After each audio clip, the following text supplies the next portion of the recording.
Hello, welcome. After much request, I'm just doing a little gameplay content video for Bant Nightfall, and I figured while I'm doing this, I might as well take you through a quick deck tech. I'm not going to get too much in detail on anything. I don't want to waste too much time, but just a brief explanation of why a few of the cards are in the deck. Bant Nightfall is a B combo deck. You have Knight of the Reliquary and Retreat to Corehelm. Retreat to Corehelm, an enchantment that has landfall, with the trigger being either scry 1 or tap or untap target creature. So basically, use Knight to rotate out a land. That land triggers Retreat to Corehelm, untapping the Knight.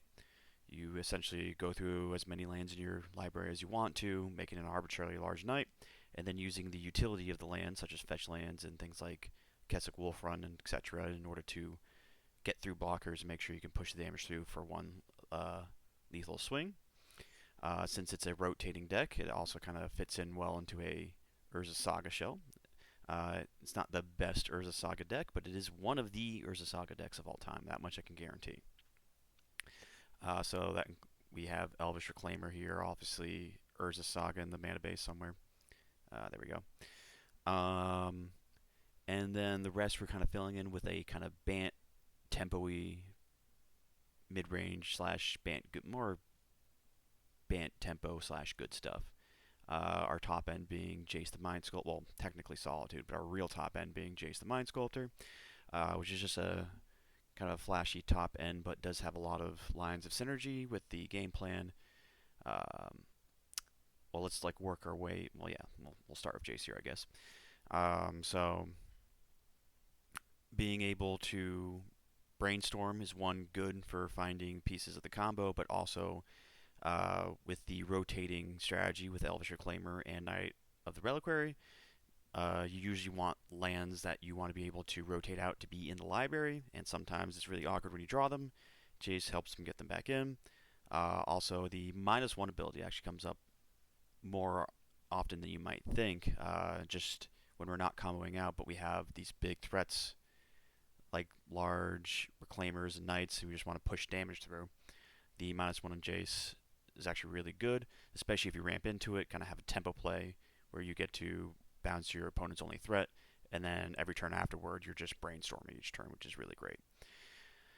Um, Solitude is a really just premium removal card in the format, particularly good with Reclaimer, because with Elvish Reclaimer, if you're playing Reclaimer on 1, you want to be able to rotate on 2, but Solitude still allows you to interact with your opponent while you're still using your mana efficiently to rotate out Urza Saga of Elvish Reclaimer. Preordain is Preordain. It's great for a lot of reasons. We could be here all day talking about it. Noble Hierarch is quite a necessity. One, we have a lot of good 3-drops in terms of Knight of the Reliquary and Teferi Time Reveler, but also being able to ramp into an early Knight allows a turn 3 combo win. And just with as tight as the mana base is, you really need that mana fixing in Noble Hierarch. Aether Spellbomb, Haywire Might, Shadow Spear are Saga targets. Reprieve is really interesting in that it serves a what to do on 2 slot. So typically, if you're turn 1, you either want to be playing Noble Hierarch to be ramping into your bigger spells like Knight or Jace, or eventually tapping out for a full cost Solitude. Or you want to be playing your turn 1 Elvish Reclaimer in order to rotate a turn 2 Urza Saga. However, if you don't have a Noble or Reclaimer on turn 1, let's say you're just doing tap land or you're preordaining on turn 1, being able to reprieve and tempo your opponent on that turn 2 gives you something to do with that mana, and clears the way for you to have an impactful turn 3 when you throw down that Knight or Teferi.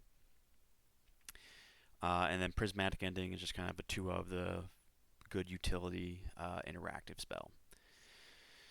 Going through the mana base here, so other than the fetches, shocks, and basics, we have a 1 of Ghost Quarter.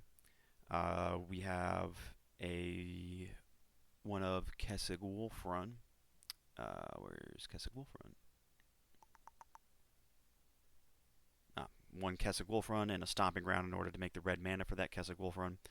A Shaziri Step, Shaziri Step, uh, white tap land. When it enters the battlefield, target creature you control gains protection from a color till end of turn. Really, really good defensive land to be able to rotate out with your Reclaimer or Knight, and also really good offensively when you're comboing off and you need to just get through a bunch of, like, let's say your opponent puts out like 1,000 green squirrels. You can make your arbitrary large Knight, Shaziri Step, they get protection from green, and then swing through without being blocked. Urza Saga is obvious, and then Echoing Deeps kind of really ties everything together. Oftentimes, the worst part about Shaziri Step is you can't really afford to play more Shaziri Steps, but Echoing Deeps allows you to have a second Shaziri Step effectively, and it allows you to have a second Ghost Quarter. It allows you to have a third Urza Saga, because I really only have room for 2 Urza Sagas. So Echoing Deeps is very useful in the shell. Yavimaya, not entirely necessary, but it does make comboing a lot easier. Night of the Reliquary, you have to sacrifice a Plains or a Forest. So if you, while you're rotating stuff out, while you're comboing off, if you get Yavimaya, you can then rotate through any single land you want to. It's still possible to combo without Yavimaya, but Yavimaya is a very good convenience in that way. And also, it allows you to, if you don't have a Reclaimer, or you don't want to spend the 2 mana, it allows you to use Knight to rotate out your Urza Saga, if you turn Urza Saga into a Forest.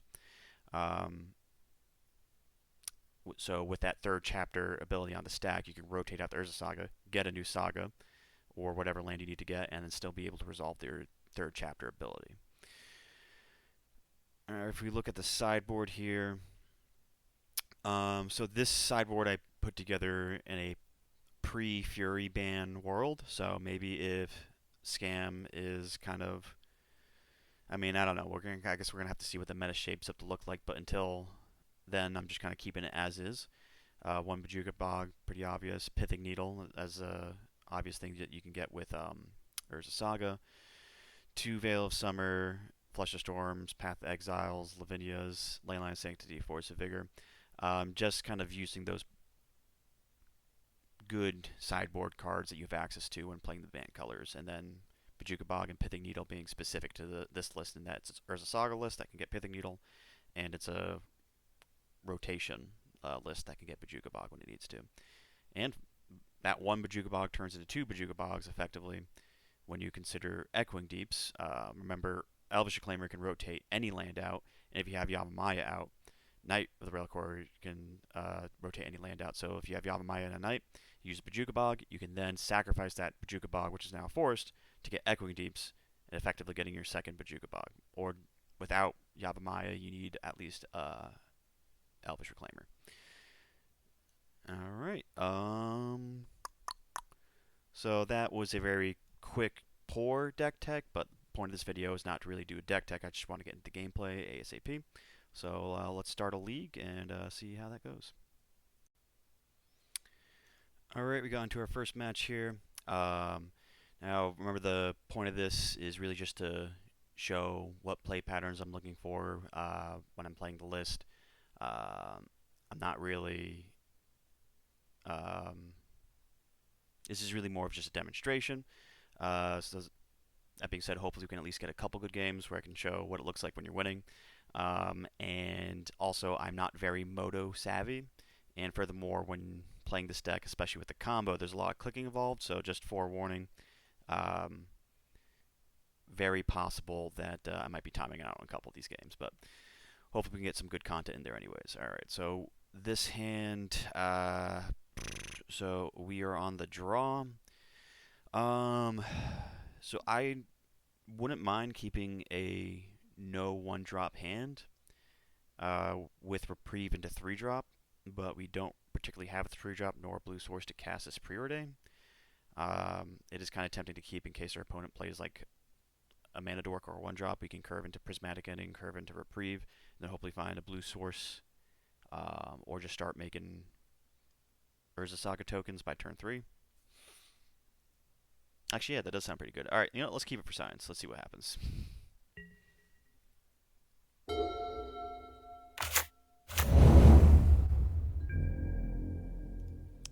Alright, so we don't get to cash in that prismatic ending.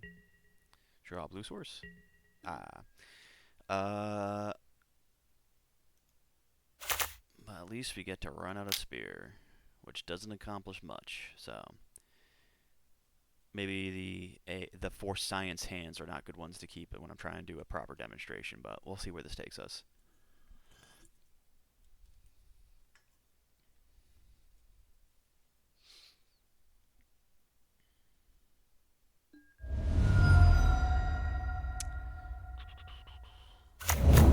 Misty Reinforced, Fetch Shock, Steam Vents on my turn.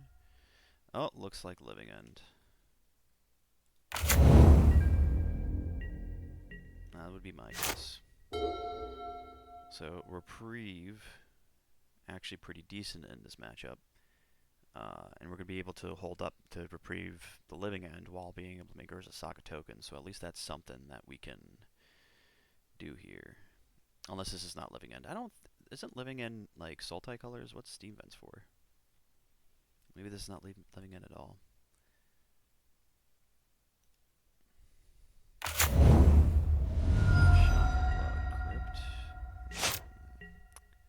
I'm scared. Okay, so again, in a world where if there was a way for us to utilize our mana, I wouldn't mind running out Elvish Reclaimer. But I think we just have to hold up Reprieve and get the Urza Saga Tendies going. So.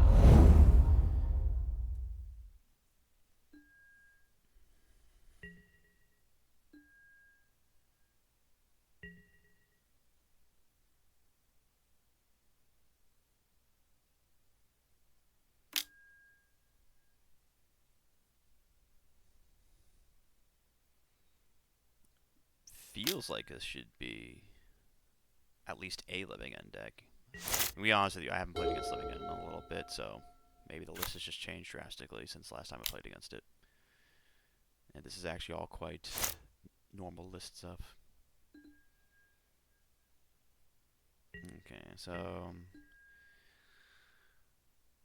I know Violent Outburst or whatever it's called, that's an instant, so we might be at a bit of a standoff here. With that being said, if they're going to try to outburst on my turn, I'm definitely going to need that Reprieve, which means I'm not activating the Urza Saga.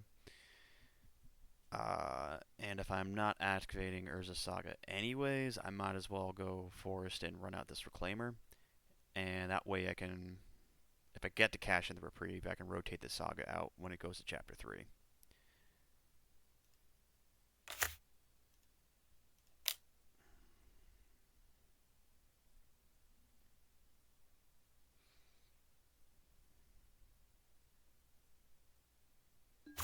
Or at least I'll have the option to. I might not be in a position where I can do that depending on what happens between now and the next turn.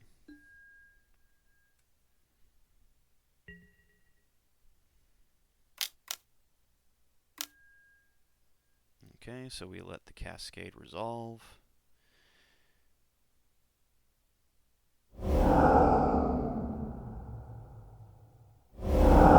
And then we target the Living End.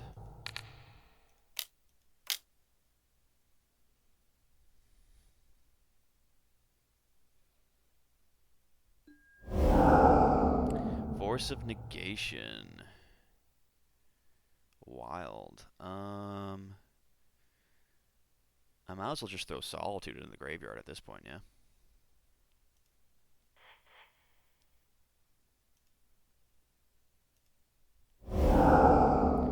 And I'm not going to target anything. I'm going to let Elvish Reclaimer go into the graveyard in case they Living End again.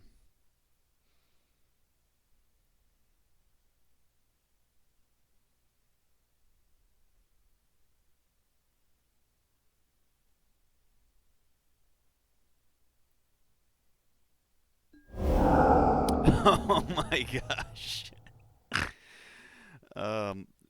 Double pitch answer with tapped out to this. I mean, wow, yeah, when they got when they got it, they got it. What can I say?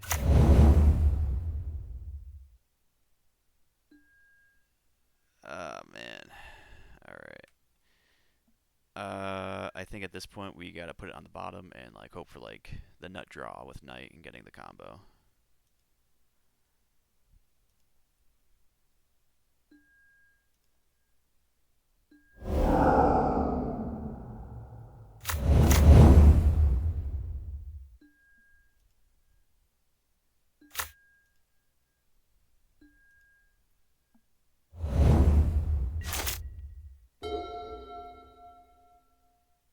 I mean that was a little bit reasonable, right?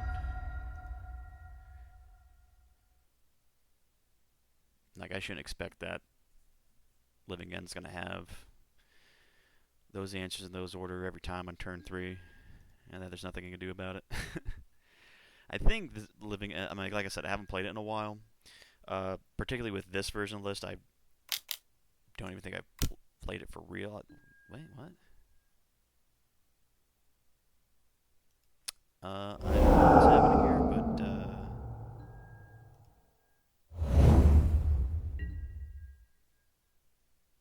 okay. Oh, I guess. Oh, because you can choose not to cast it, and they were just doing it for the pump. Forget the big beats and by big beats, that's lethal. Is that Xaxes? I think they might be Xaxes. Xaxes. Well, yeah. Not much to say there. Didn't think my opponent's hand was going to be nutters and butters. Okay. So, Lavinia's seem pretty obvious.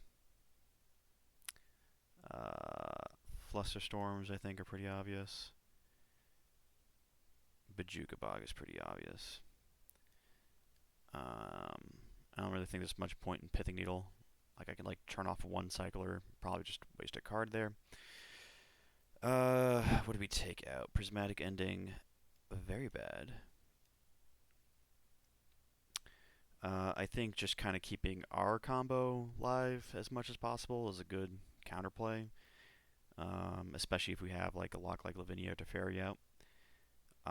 Jace, the Mind Sculptor, probably just too slow for whatever we need to get done. And then, let's see here. I have our Urza Saga targets. Do any of them do not much at all?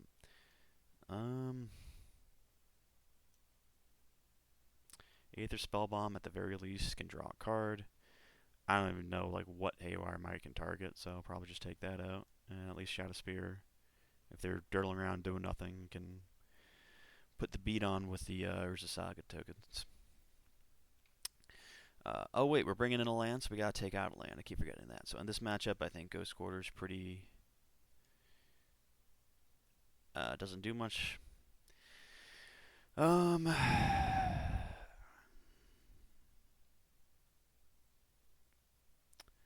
What to bring in? I guess maybe just one Jace, might as well. That seems like the least dead card here. Veil of Summer. I don't even see any black spells. But protection from blue spells. Actually, yeah, hold on. Because Force and Negation, this can kind of play around that. But I don't love it. I think we're at least putting one in, though. I think I like Flusterstorm more than Veil of Summer. Alright, we'll do one Veil of Summer. Maybe this is all wrong, but like I said, I'm not trying to make the perfect sideboard guide here. I'm just trying to show typical play patterns. Alright, I would like to play first. We got a reprieve. We can ramp up to a knight and then try to preordain to find the combo. I think we gotta keep this. Alright, so when it comes to stuff like this, it's always a question of, do I do all the fetch lands first to make knight as big as possible, or do I save them in case I need to utilize them with retreat later? Typically, if you have knight in hand, it's usually a good idea to go fetch lands first and try to get the biggest possible, especially if you think you're going to be going up against burn removal. Against the living end, I think the power is pretty irrelevant most of the time. That being said, I think if I lead with one fetch land and then just hold the fetch land back, that's kind of a good balance in between. I think I want this Misty Rainforest to be an island to pair with this Temple Garden. Doesn't really matter. I have the Noble Hierarch. We'll just do it that way anyways.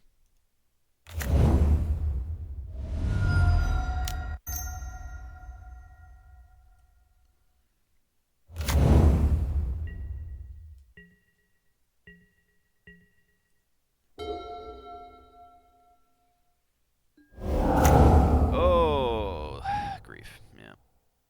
Well, if they take the knight, we at least have Reprieve as a good, powerful tool against them, and we can try to find another Preordain. And if they take Reprieve, we at least still have Knight into Preordain, and Preordaining can still give you a turn 3 kill, especially since we have 3 lands. We just have to like find exactly retreat with Preordain by turn 3. Let's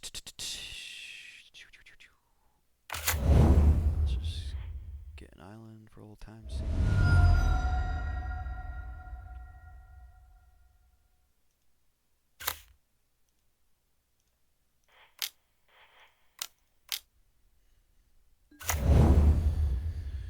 Alright, so we have a draw step, and we can dig 3 cards deep with Preordain. So if there's a retreat in the top 4 cards, and our opponent is not up to shenanigans, we could potentially just steal this game. Unless they're going to force negation my retreat. In which case, how dare they?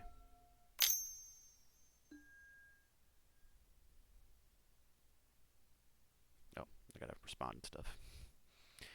Like I said, I'm not very, play Moto maybe like 3 times a year. Okay, so...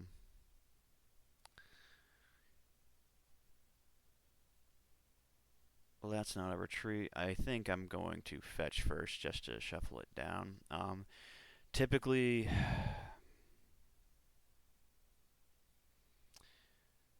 No, I don't think it's going to change that much. Typically, you want to keep a fetch land open when you're trying to, when you have an untapped knight and you're trying to resolve a retreat to Corehelm. Because if they have some sort of like, I don't know what Living End plays in the form of like spot removal, but let's say they have some sort of spot removal spell, I can tap the knight, and they might cast it in response to the retreat. If they had it, they should cast it on their turn, but let's say they don't know that. By having a fetch land up and open, you can tap the knight, get Jaziri Step, give protection. Once retreat resolves, crack the fetch to untap the knight and then go off the combo. So I think we're just going to go straight for Preordain here.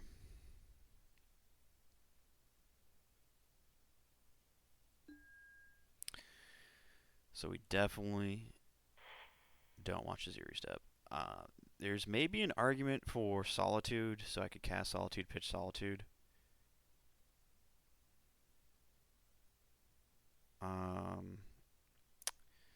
In case they go for Living End, they're getting back Street Wraith, Grief, and another thing. So like, if I'm getting griefed anyways, Solitude, pitch Solitude, and then I get to, I guess, exile one thing, and then I have my 3/2 against their nonsense. What's this? This is a hexproof big boy. I don't even know if that's really a winning situation. Maybe we just gotta dig as deep as you can, search our souls, and try to find the retreat. Well, we found a knight. Which means we can still pitch it for Solitude, so I guess it's not so bad. I'm not going to cast this knight, because if they do go Living End, I would like to play a new knight. But then again, they're going to grief me. Oh, but I need the knight to pitch a Solitude anyway, so I can't cast this knight. So, a land. And I think I will use... Well, I gotta keep this knight up for Rajuga Bog, actually, so... maybe I do want to cast a knight. Have 2 knights, have one Rajuga Bogging on the ready, and the other one just gets in for beats.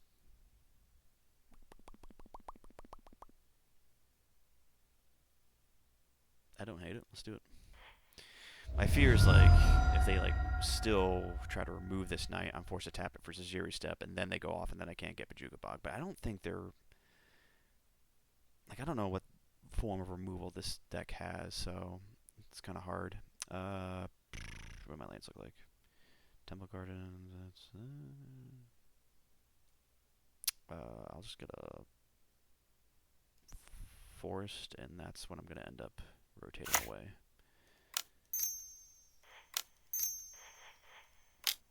Oops. Yeah, I'm definitely timing out at least one of these games. Can confirm.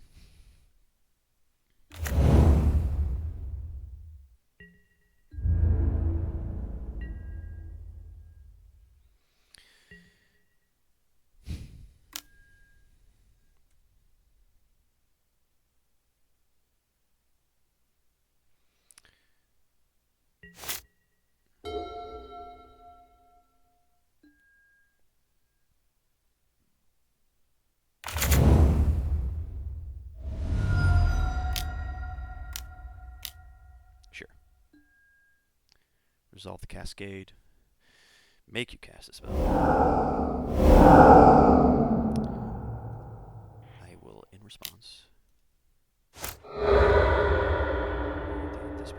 Oh, wait a minute. Because Living End will still kill my creatures. I definitely should not have run out that second night.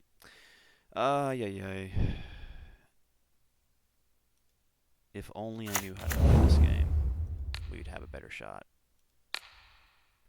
But alas, I am a scrub. Yeah, if you're in a situation like that again, or if you're ever in a situation like that for yourselves, don't make the mistake I did. That being said, if he goes for another Living End, I'm getting 2 knights, so that's pretty cool. Alright, draw a land. Yep. Every time. Would I like to pay 2 life? No.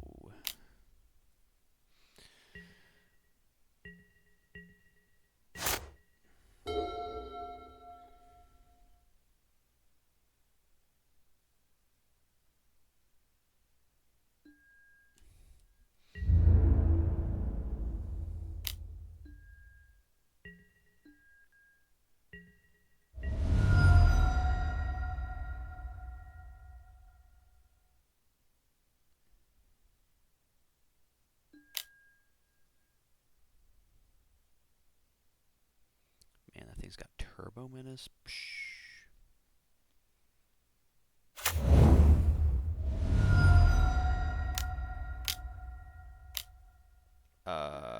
Sure. I will gladly have my 2 knights against your Turbo Menace or Uber Menace or whatever it's called. Oh, no, that's right. You don't cast it. Gosh dang it. Dang cards giving people options. Now you just have a 2/2. Unbeatable. Where were you? When I needed you most.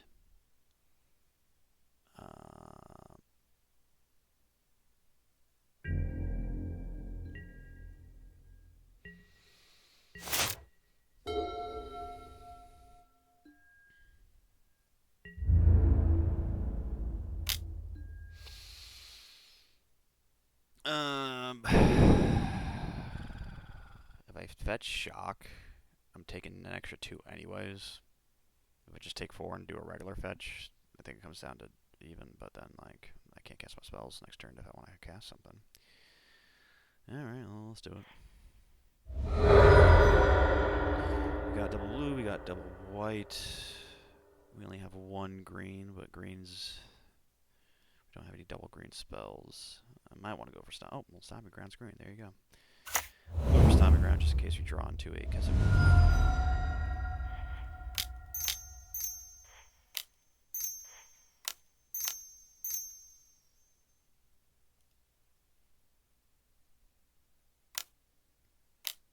Subtlety? Yeah, Subtlety.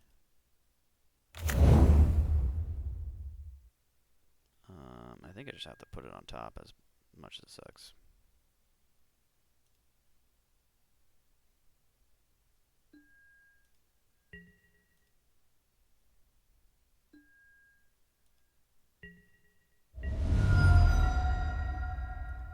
Alright, I don't want to to get teleported again, so I'm just running this out.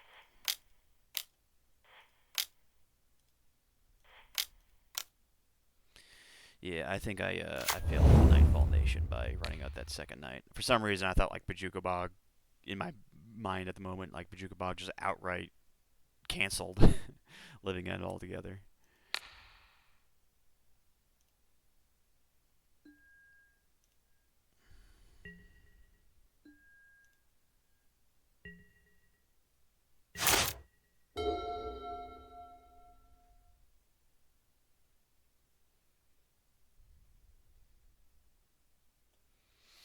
If they swing, I take it. I go to 3. Crackback of Solitude, go to 6. And then I'm just actually dead to Violent Outburst. Do I have to trade here and just hope for a good top deck? Make it so they can never cast Living End?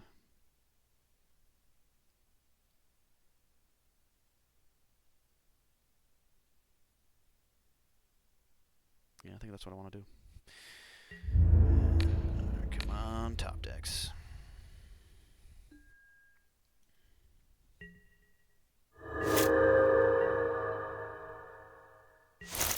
A land. Oh, Teferi. Teferi's not the worst. Oh, hold on now. We gotta... If they like hard cast Force Negation, we can get them with the Flusterstorm.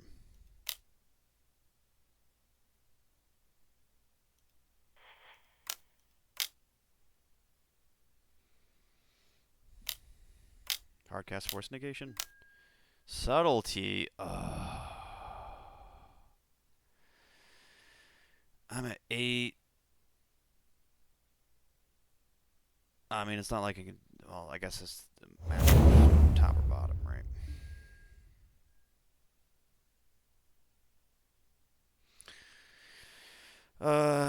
If I could leave it on top, they swing me down to 3. I bounce subtly.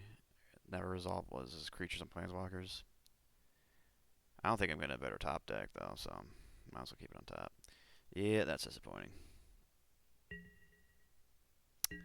Should have held on to that night.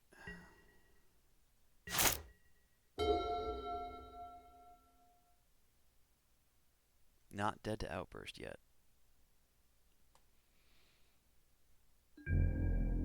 Although if they go Outburst, I am dead to it, because... Oh, I can counter it. Oh, got him. I was going to say, like, if I didn't have the counter, the Outburst now, they know I'm drawing to Fairy, and there's not much I can do to stop dying on the next turn.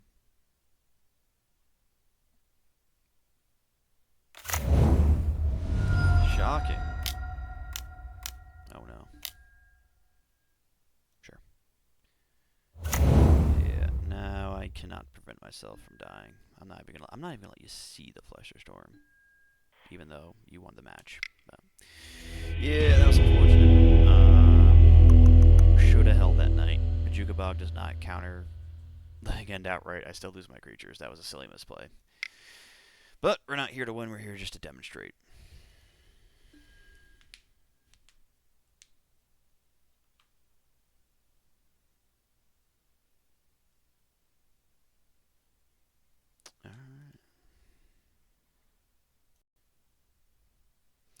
Alright, match number 2. I would like to be on the play. Pretty solid hand. We have turn 1 Reclaimer. We can rotate out Saga turn 2 and then play Teferi turn 3. This may seem contradictory to the Saga plan because we won't be able to make a construct token in that line, but just getting the Saga and being able to tutor out a target is worth it in of itself, and then we can always get another Saga with the Elvish Reclaimer. So, very good hand. We're going to keep this.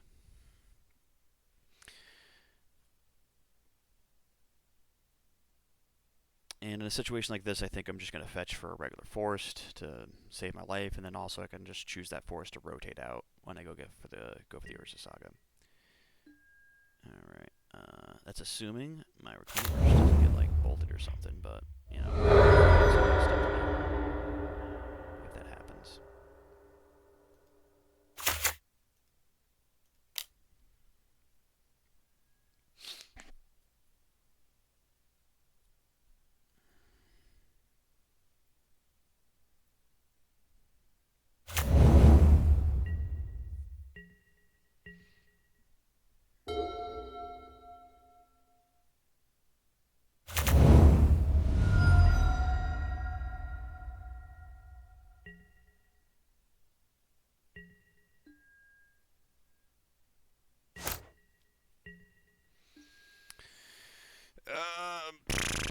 So, shocked breeding pool pass. Honestly, don't know what this is. Um, there's a line here where you might want to go just double Reclaimer,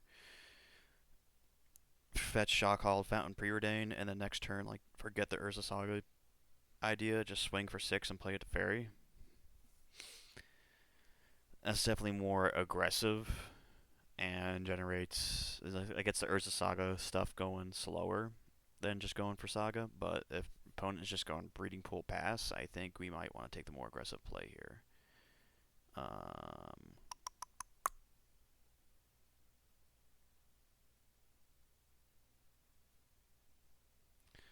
I going to want an Island later or a Plains later? I mean, we got Solitude, but we also have 2 blue spells.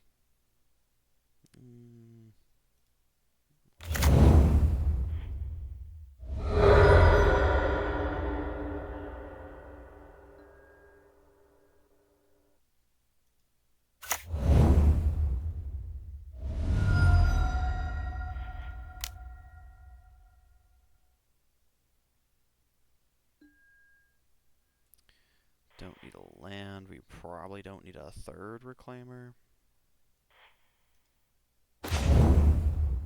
Boo. Well, hold on. Let's at least attack first here.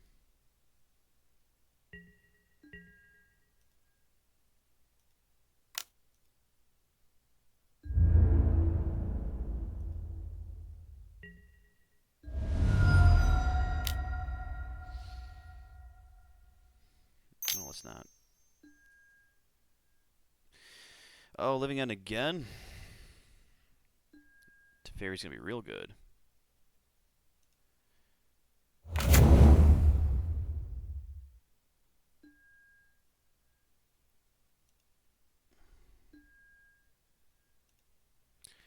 We don't need that. We got everything we need in the form of Teferi.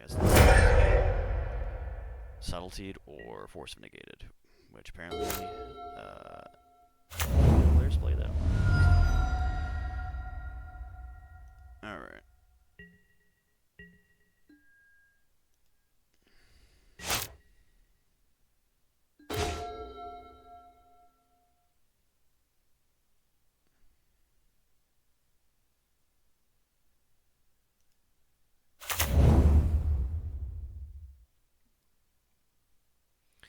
Let's swing first.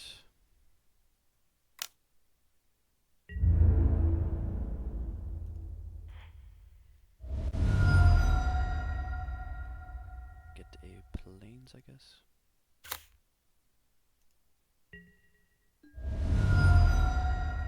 And just hope that the Fairy resolves.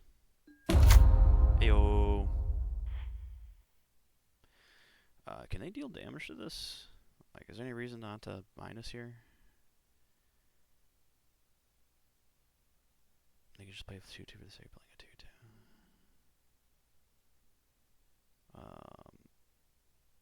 2-2. If I get punished, I'm going to get punished, but I'm just going to minus and just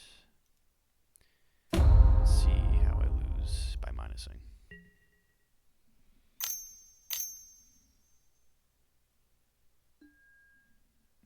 Cycle.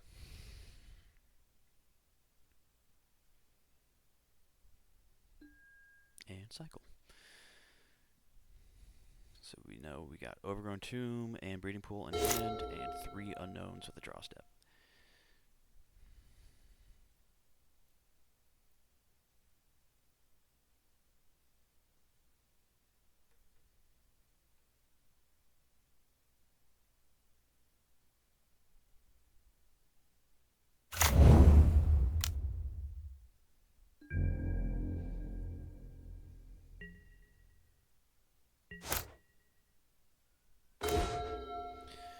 Another Reclaimer. Let's see, if I beat down to 9, that's 1, 2, 3 anyways. If I just play this and rotate,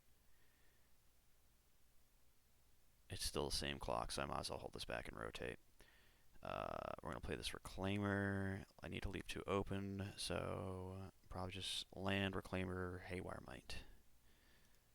Lust Mr. Tevers.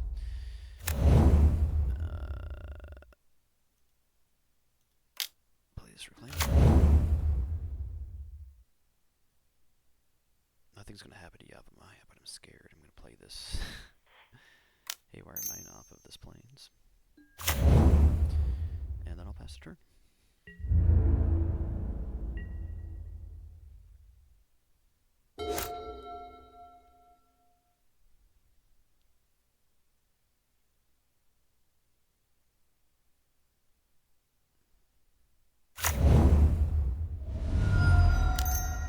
Oh, they griefing. They're griefing. Wait, Architects of Will. I remember this card. What's this do? When this enters the battlefield, you look at top 3 of target player's library, put them back in any order. And it's a 3/3. Well, that doesn't sound so bad. They're going to target themselves. Which means mayhaps they're looking for an answer for Teferi, but I'm not sure what it would be. Okay,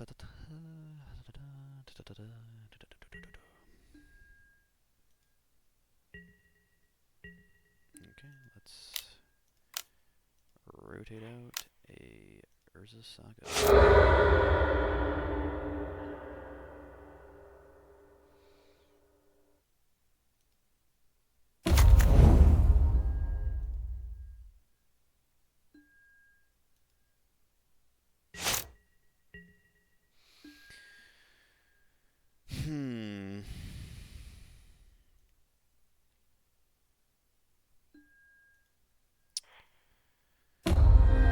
So it would effectively cost 3 mana to make a token here.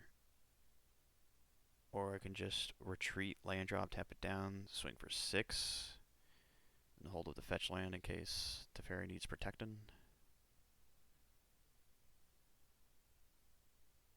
Yeah, let's do that.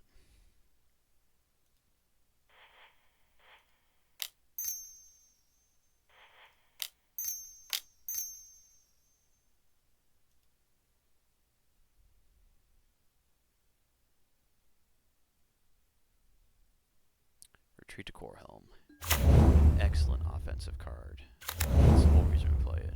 Just to get fair landfall triggers and tap down our opponent's creatures. 4 mana 3/3s are no match to the power of Retreat to Corehelm. Opponent is reading the card, I imagine.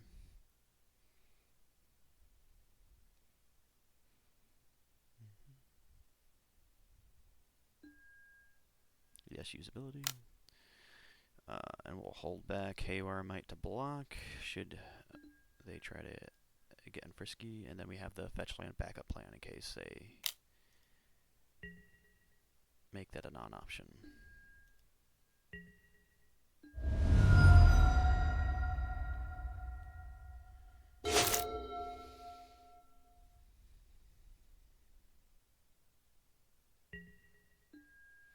You can go to combat. Okay, I just need to not misclick and declare this Haywire Might as a block. And everything should be fine.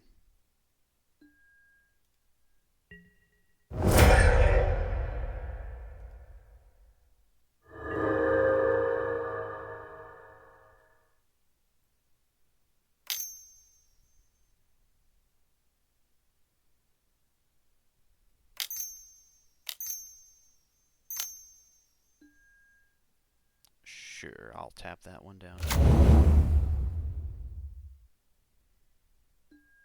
Target me? Sure, I'm just going to shuffle anyways.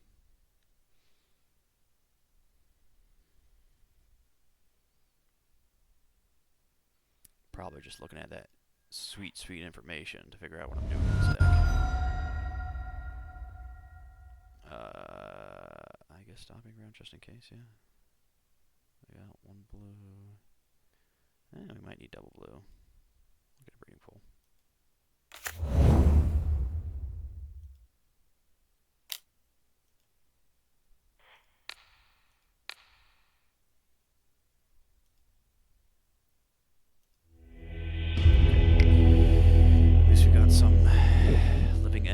revenge for that embarrassment last match, but this match ain't over yet. That was just one game. So I think the same thing's right. Lavinia's, Bajugabug, Flusterstorms. I'm wondering if... So at first I thought Flusterstorm was better than Veil Summer because it counters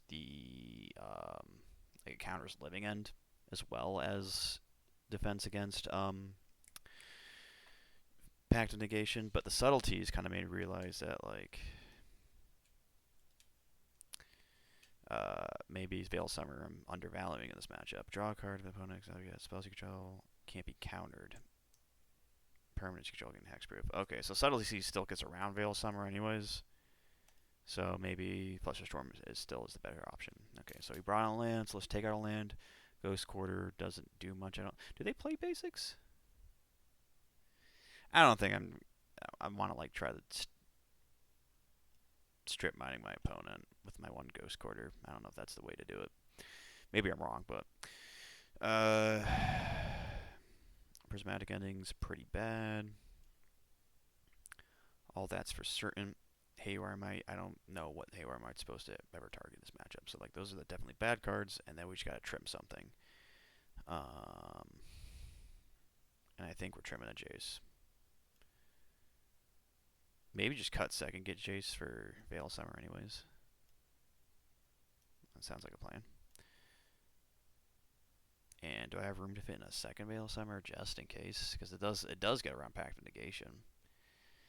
And like that's about it.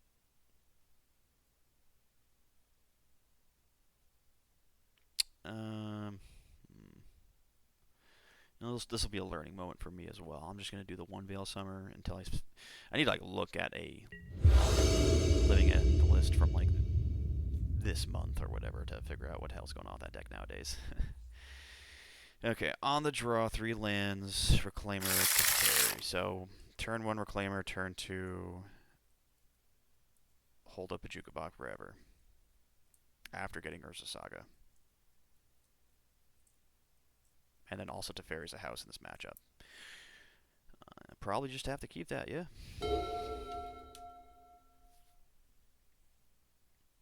Oh, I'm getting griefed. Alright. Probably just freak out and take Teferi. That's what I'm imagining. Yeah. Okay. Understandable. Have a nice day.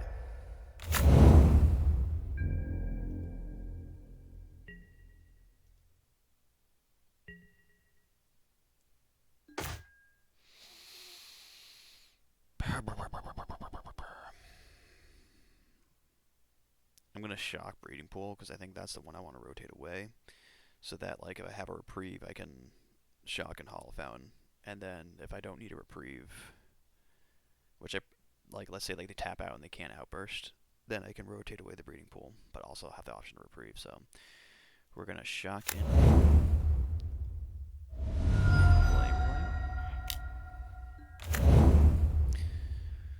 La-da-dee, la-da-doo, la-da-dum.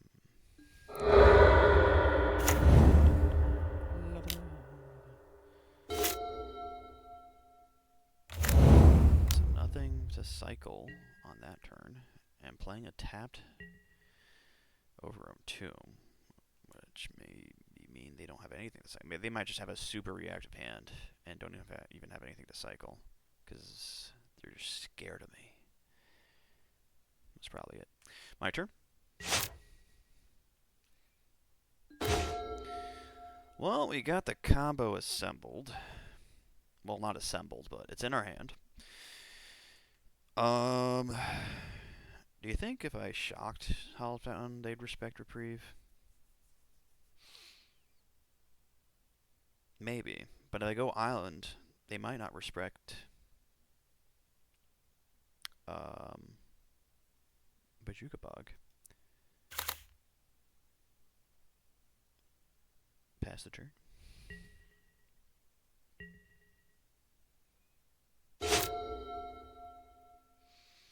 But if they have a super reactive hand, I doubt I'm just going to be able to cast Knight, untap, cast a tree, and just win. That doesn't sound like a thing that would happen. Violent Outburst costs red mana, so I think we're safe to go for Urza Saga, as long as they're not trying to do anything we need to react to.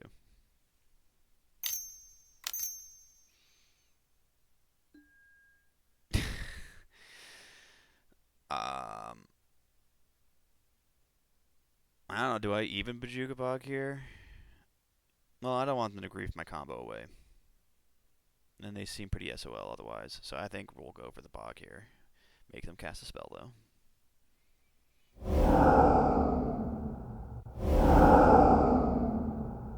What do you put these cards here? What do you got going on?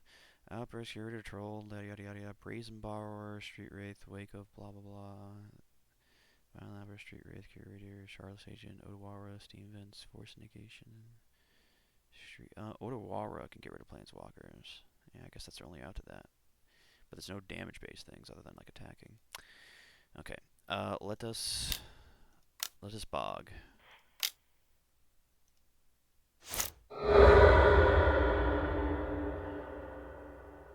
Because I don't want them griefing me.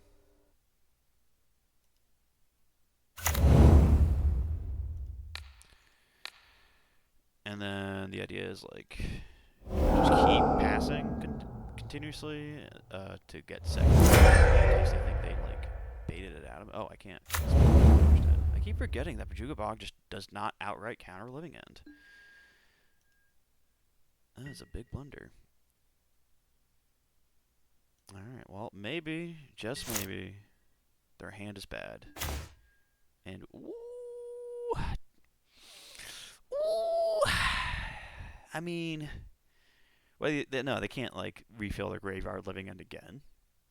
And if they Living End again, then I just get Reclaimer back, and, you know, that's not the end of the world. And then I play Lavinia later, and then it's a lock for that. Okay. I guess we're just casting the Knight then.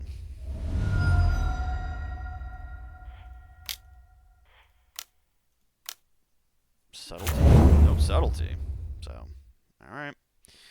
What do you got, opponent?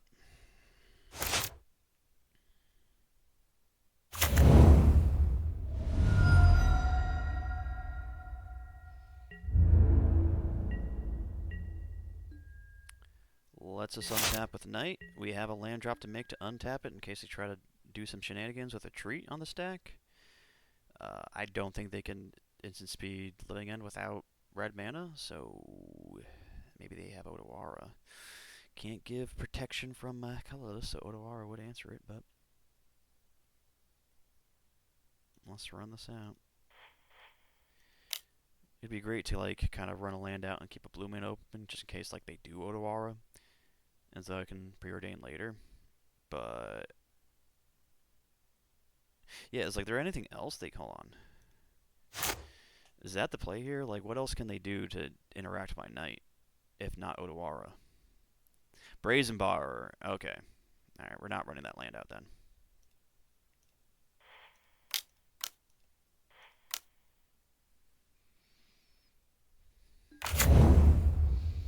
Okay.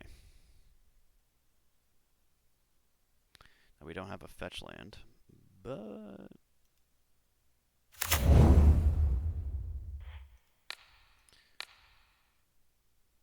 I think with 3 cards in hand, like, I'm not going for it, so we just gotta go for it, you know? Sacrifice this. Does it resolve? If it resolves, like, we're pretty locked, unless, like, they want us to do the whole thing in the Otawara at the end anyways. Okay. So we're more or less locked. They probably just would have Otawara by now. Otawara? I'm just saying, like, random approximate vowels. You get the gist. Used retreat. So when you're setting up the combo, let me just explain this real quick. You want to get to a point where you have fetch land Yavimaya. Yavimaya lets you rotate any land. It's really great convenience and prevents user error, and sometimes is necessary depending on what the situation is. And you always want to keep this fetch land up just in case they say they had Brazen Borrower and it took me a few cycles for them to realize that they're dead and they try to Brazen Borrow it. while it's tapped, I can use the Mystery Rainforest to get a land. So I'm never going to get that forest out because I need that to untap. Get a land, untap Knight, and then go get Shaziri Step. So now, with that out of the way, we can just start cycling. Make this big. This is game 2, so if I'm winning here, I don't have to worry about hiding any information. So I'm just going to go for lands and start making mana for a big Keswick Wolf run so I can do this relatively quickly.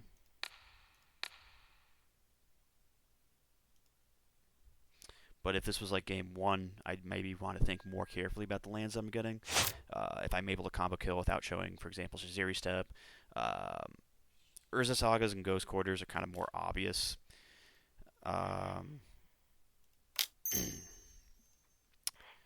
But maybe you want to hide that information as well. Echoing Deeps, maybe you want to hide that, so you want to keep those lands just tucked in the library and combo without it if you don't need it. Really, you want to keep Shaziri Step secret as long as you can, because that's kind of the one that they're going to get blown out with. Okay, I'm doing this very slow. I'm sorry, opponent.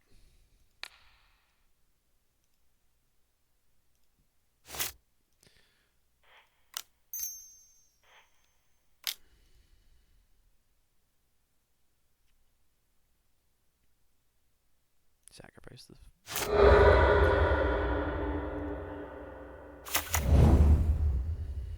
Yeah, let me tell you something. In paper, doing this is a lot easier. Because you can't really shortcut, because it's like you're getting technically like different lands every time. But you can just like have them all and like move all your lands to one side of your deck. Takes a little bit, and then you just go boom, boom, boom, boom, boom, and you just tell your opponent that you're doing the untap sack with each one, and it just goes by way quicker.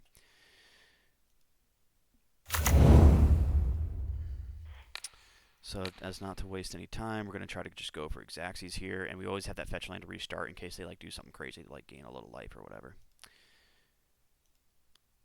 So they're at 17, so we need our power plus, you know, if we get a green from Yavimaya and a red for the last land we get, and then Keswick Wolf run is going to add whatever floating mana we have, plus the extra lands from going all the way to the Wolf land with the cycling.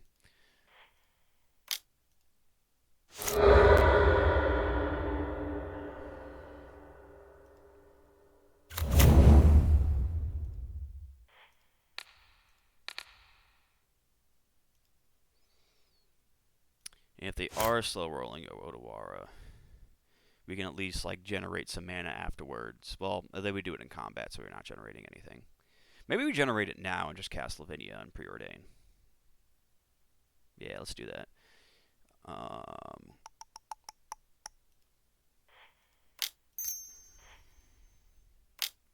So we need a white. We don't have any blue sources left. Whoops! I didn't leave any blue sources. Which means we're not casting Lavinia or preordain. Which means we're just heckin' going for it, eh? 117.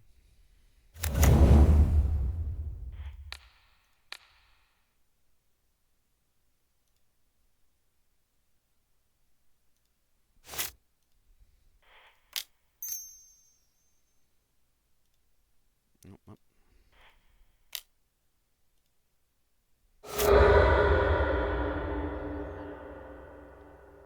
Let's just get our red mana now. Just get it out of the way.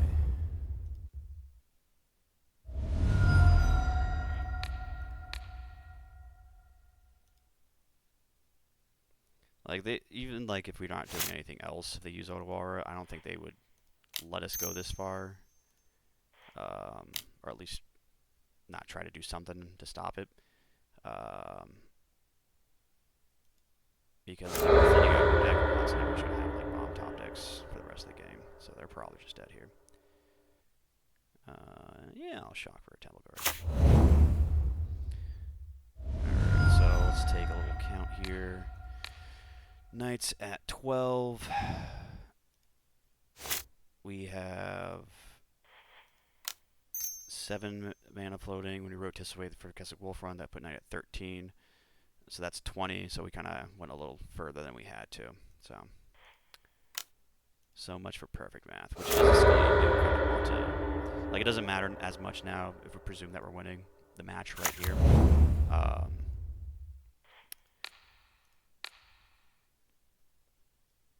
But in like a game one situation or whatever, or like game two, you lost game one. You want to be able to hide information if it's a closed deck list situation, and you want to get perfect math so that you don't have to put out any more lands than you have to. Alright, so let's activate Kazig Wolf from here, targeting my Knight. Green.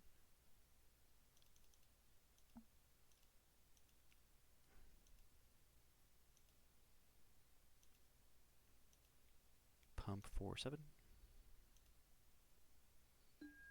Knight is 20 power. We'll go to combat.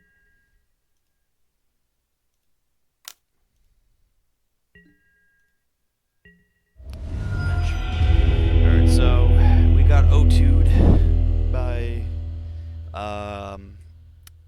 Living End. Game 1, they just had the Nutter Butters, and in Game 2, I really think I misplayed by running out that second Knight. But we redeemed ourselves by getting the reverse 2-0 against Living End, so all's not lost, I suppose. Alright, let's pause until we get the next one going. Alright, it's the next match. We are just on a roll, no pun intended, with the winning the die roll, so we'll be on the play again. So all this hand has is acceleration into Teferi, but it's acceleration into Teferi with Urza Saga on turn 2. So, and also back up Teferi. I don't think we can mull this. So we're going to keep that.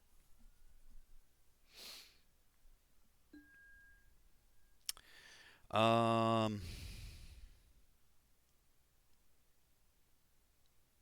think we're going to hold on to our fetch lands in case we can use them down the line. So I'm just going to go run out Breeding Pool for Urza Saga. The only thing I'm thinking of is that if I draw... Well, no, because... Yeah, there's no way I'm not playing Teferi turn 2.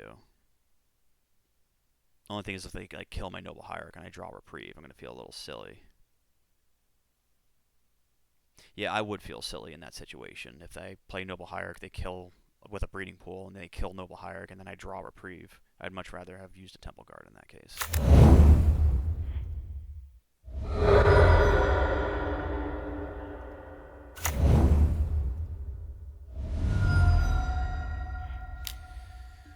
Alright, turn 1 has been solved.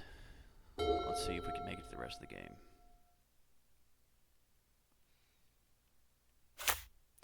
Basic Forest into Ignoble Hierarch.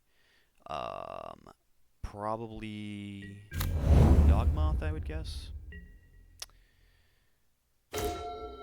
See? Drew Reprieve. What'd I tell you? Who's better than me, huh? They did not kill the Noble Hierarch, though, so we're still going to run out this Teferi and just time walk their Hierarch.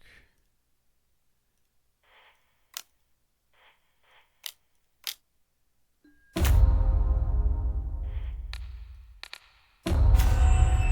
drew a Knight. That's a pretty good draw.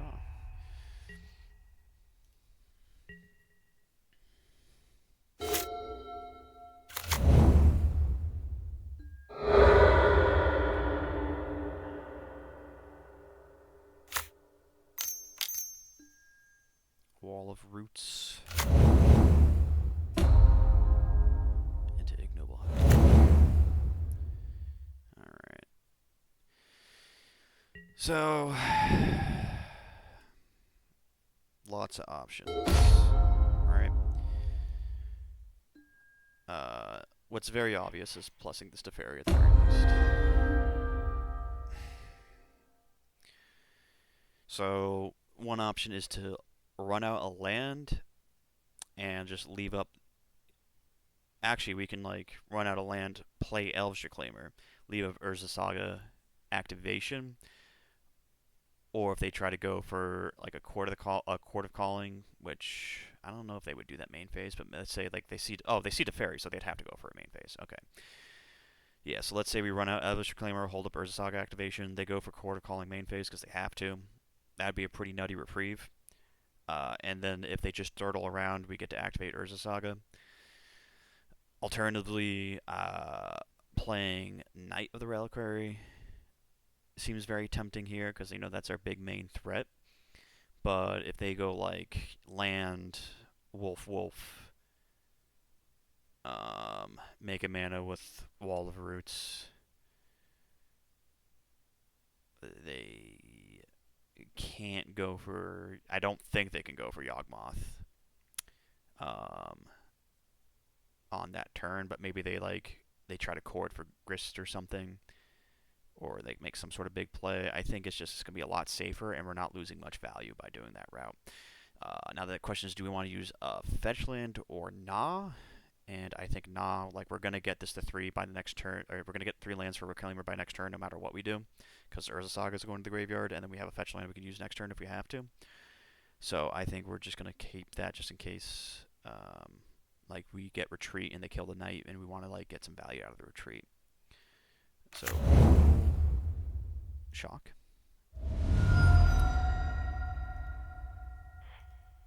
Cast Elvish Reclaimer. Yeah, this is kind of like the main point of why I wanted to do this, is just to kind of explain the lines, and just demonstrate how I personally play this version of Bant Knightfall. So hopefully you're enjoying it.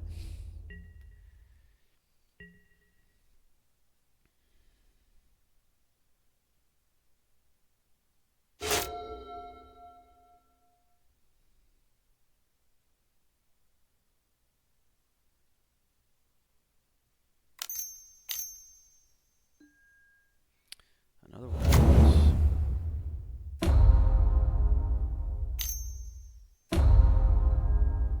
A Grist.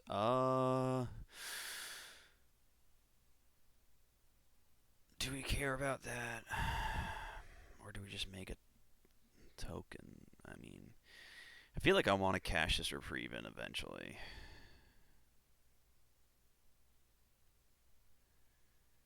But will they try to kill Reclaimer with Grist, sacrificing one of their mana dorks, or they just make a 1/1 and now they have a 1/1 and then Grist can minus whenever it needs to, and that could be complicated. I mean, I have Shaziri Step, so if they minus, it'd be really good for us, kind of, because they're just sacrificing a creature for nothing. But then we don't get to activate Urza Saga. Let's see here. If we reprieve it next turn, I can just pay 2 mana to rotate the Saga for another Saga, and play a Knight.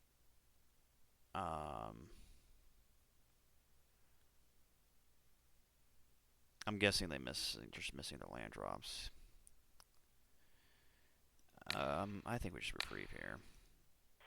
I'm wasting too much time. Even if it's a bad decision, I just gotta make a decision, I think. Solitude's a pretty good draw off that, not gonna lie.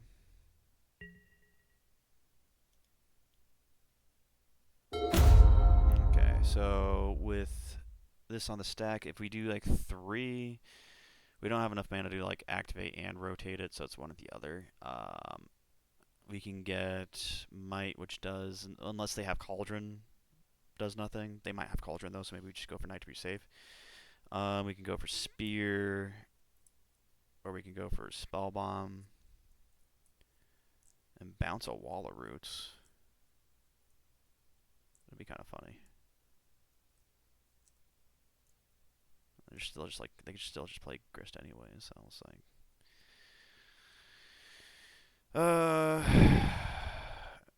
maybe just activate, play land, hold up Shaziri Step. No, that can't be right.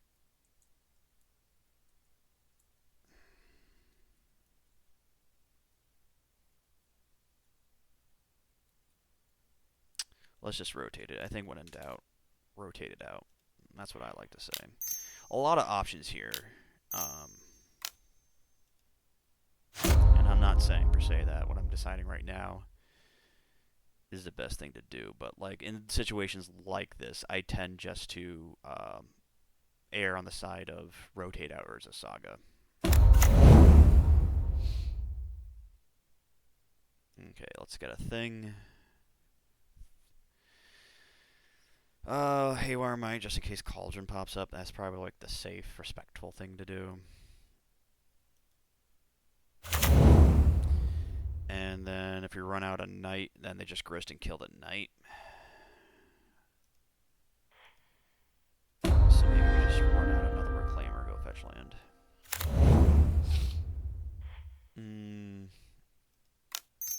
Yeah, just run out another reclaimer. Have this solitude ready just in case, and then if we can... It feels bad to quote-unquote bait out the grist minus, but if they go grist plus, then I think we can play knight and then have one of the rotators live to bring us to zero step in case they try to kill the knight.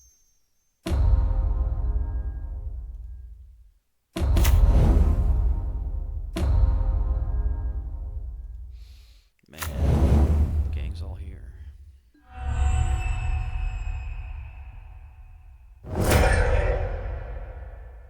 Oh, they're just ripping it, yeah. Or were they targeting, I guess? Wait, they can destroy planeswalkers?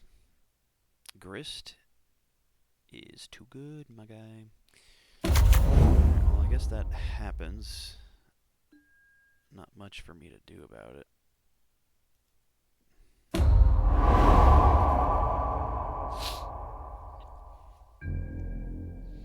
Kind of wish I had Spear now so I could swing at Grist. I didn't think about that, but I don't think I'm too worried about this situation.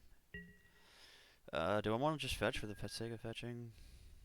I usually don't, even though I'm pretty sure I'm going to be using that mana next turn anyways. So I'm not going to fetch. Hey! Speak its name, it shall appear. Let's see, we got 2-3 toughness here. 4 power, swing at Grist.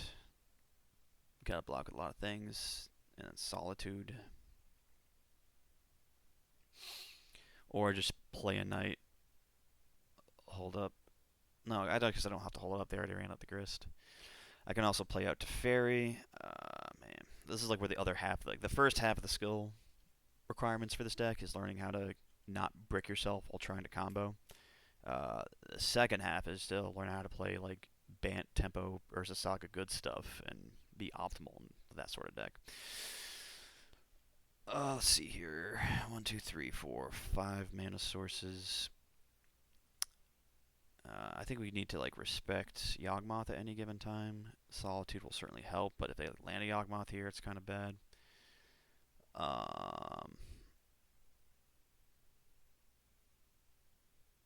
3 mana to... are we activating the Urza Saga? That's the question. That'd be the most boring play to activate the Urza Saga. I think if I run out Knight, then just like play Spear for no value.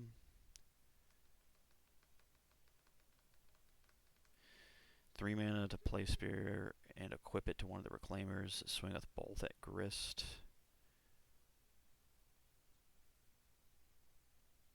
The blocks are pretty decent. And then still have Solitude up.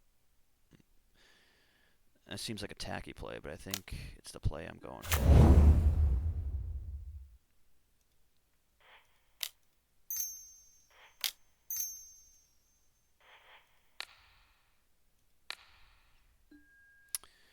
I mean, if I swing with just this, that's 5 with Exalted. But I don't think that's worth it. Let's see here. Let's go to combat. Swing at Grist. Swing at Grist. Maybe I'm respecting this Grist too much. That could be very possible. Let's see how he blocks, and that'll tell me.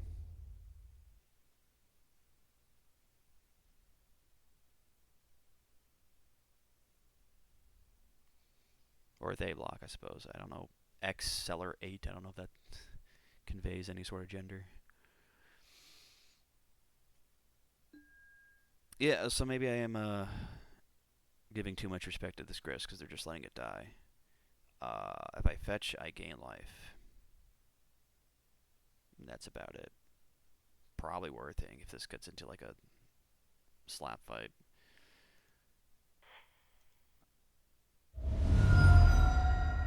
I can get either Stomping Ground, just in case I draw into Kessig Wolf Run, or if something happens to Noble Hierarch, I might want that second white source for Solitude. If I get Hollow Fountain, I'm also, and if Noble Hierarch gets taken care of, I'm still live for Jace the Mind Sculptor too. So Hollow Fountain then. This is game one. I'm wasting so much time. My goodness.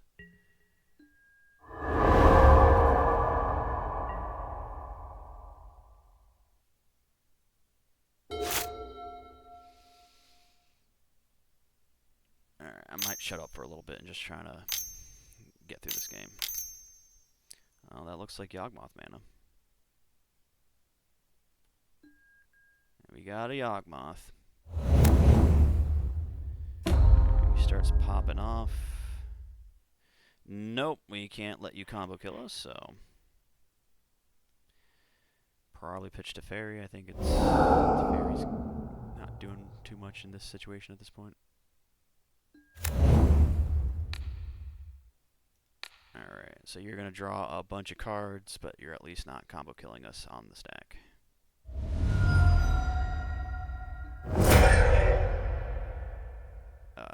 I guess F6, I don't got that much to do.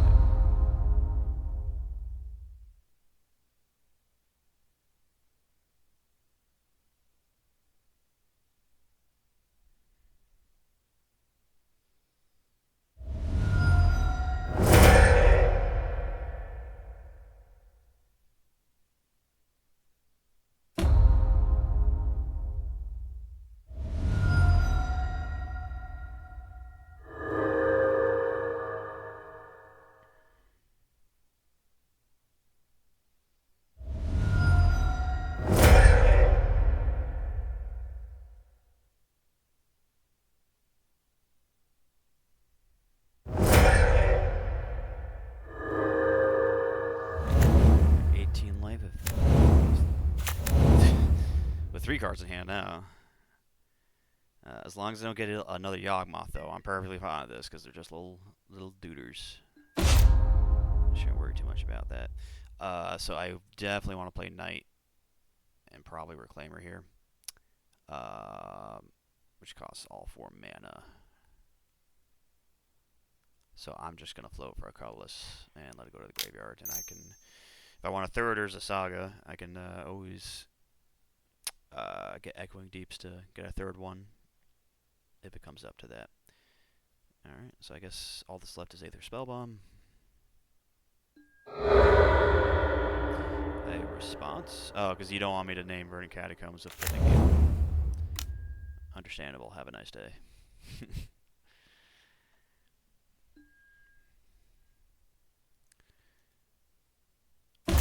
Now, if I tap out completely, it doesn't even give me the option to use Aether Spellbomb. Maybe that's more important. Also, no, this is right because I need to use. But yeah, no point in holding up the Reclaimers because I don't have the mana to rotate. I guess we are just coming in. Knock knock, I suppose. No blocks. That's a little bit worrying. That's a bit worrying. That makes me think you have things and stuff and things to crack me back with. A land. Not shocked. Okay, that makes me feel a little better. Grist. I might just have to crack this Aether Spellbomb and save the Knight if it comes down to it. I think the Knight's too valuable.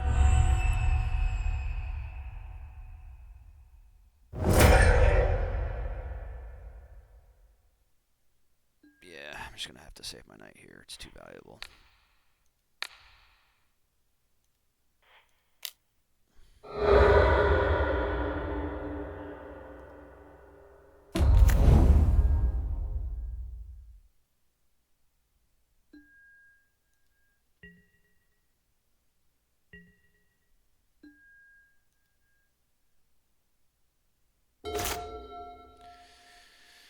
Solitude. Man, if I just run the Knight out. bit of a sitting duck. That's okay. I think we do just swing at grist here. We got oh, it's got a neg one counter. I was so confused.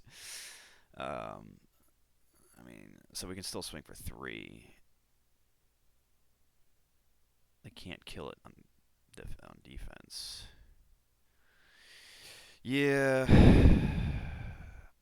I think their life total is... I mean, if they start plussing with grist and getting 1/1s, they can start...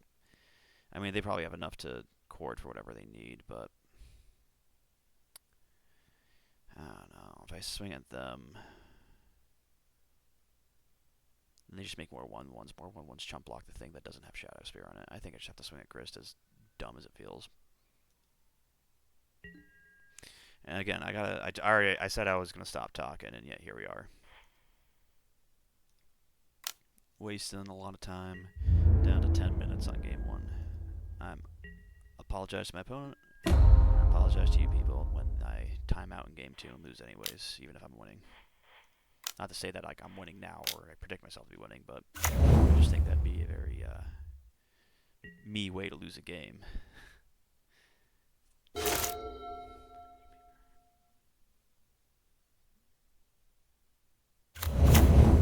Okay.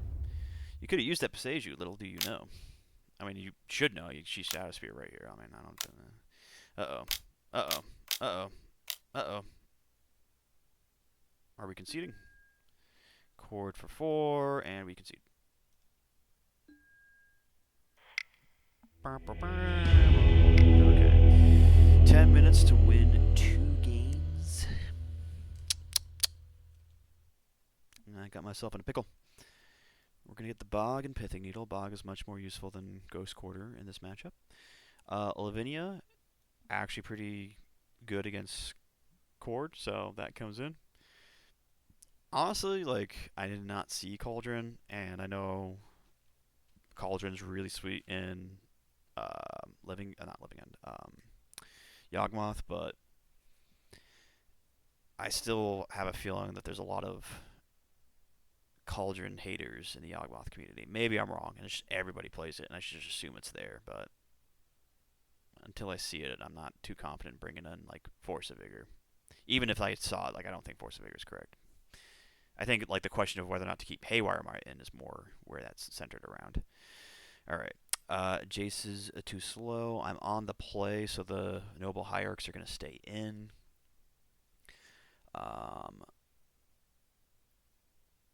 Reprieve's pretty decent. I think we're just going to take out the Haywire Mite. Even the Spell Bomb is like questionable, but at least it's a way for me to like interact with their creatures. Shadow Spear can go through the little blockers. I'm going to need 3 more cards to cut. Oh, I didn't take Ghost Quarter out yet, did I? Okay. 2 more cards to cut. I think Reprieve is like okay. I think Teferi's not the best. It is a lot better on the play, though, because you can ramp into it and then Time Walk their Mana Dork. Well, not Time Walk. That's not particularly accurate, but you know what I'm saying. You can tempo it, bounce it, Mana Dork. I think the combo is going to be useful for us, so I'm not cutting any retreats. I can... do I trim Teferi? Or do I trim Reprieves? How about one of each, because I can't make up my mind. I'm sure the correct answer is 2 of one or the other, and doing 1 and 1 is strictly worse than the best answer, but strictly better than the worst answer. So let's just run with something like this. I would like to play first, and I'm going to try my best not to ramble my mouth and just get this game over with. I don't like the hand. We can get better ones. It's got a preordain and half of the combo, so I guess we'll keep it. And we'll probably put away a land. I think it's going to be this Temple Garden.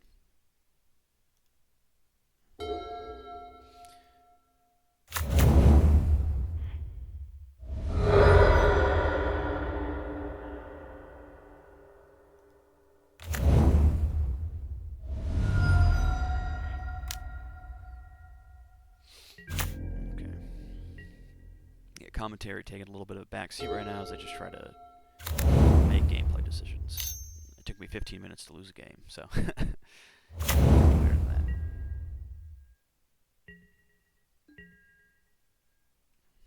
I need to preordain here.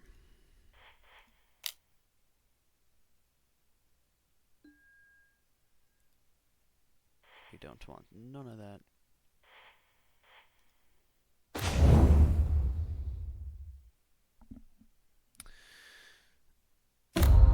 Saga Sego.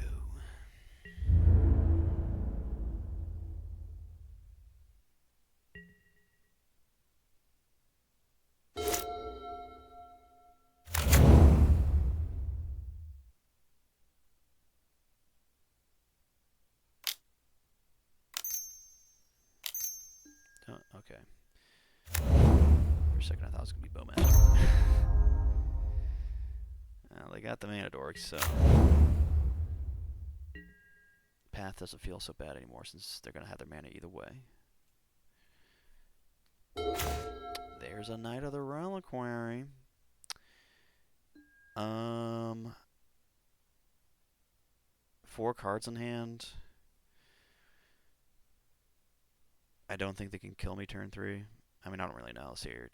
If they're convoking, they can get 2 mana off the wall roots. They play a land. That's 1, 2, 3. That'd be 4. And they tap 2 of those lands for 2 wolves. And then kill me, so they could kill me. But they'd have to have exactly... Those 4 cards in hand would have to be exactly... I'm sorry, I said I wasn't going to talk.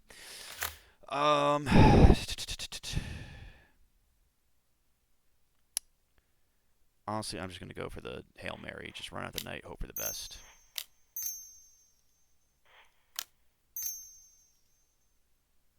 Your opponent, if you got me, you got me.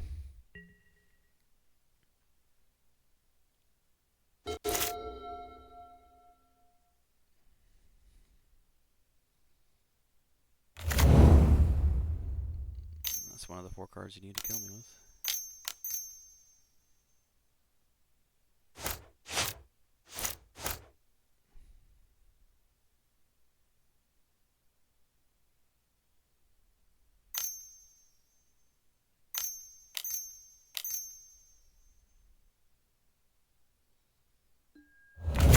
So by itself, I don't know how worried I'm supposed to be. Okay, that's still fine.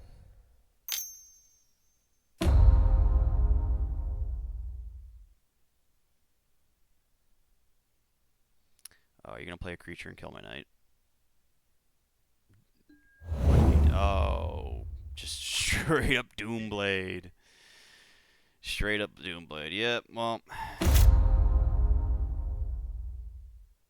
I feel like I'm like fine enough to scoop here, honestly, but I guess we'll give it a shot. We don't have white mana, so that hurts, but we're gonna do whatever we can do here. Let's make a dude.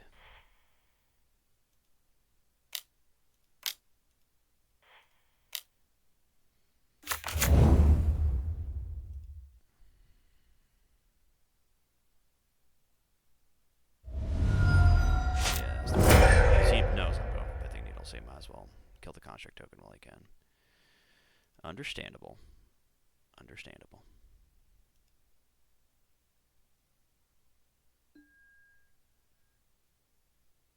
Still going for that pithing needle.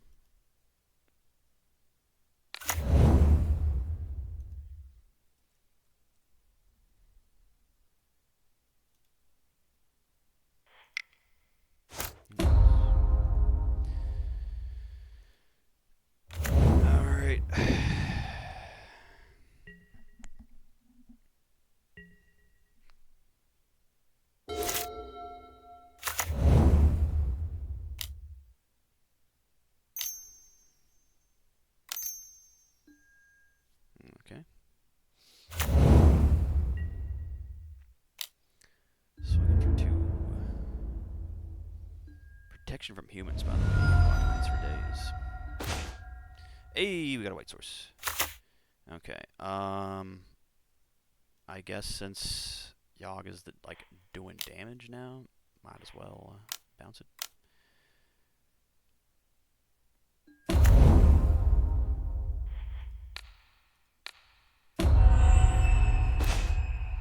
Into a preordain. Don't mind if I do. Find a knight, get back in this game. Those are not Knights of the Reliquary.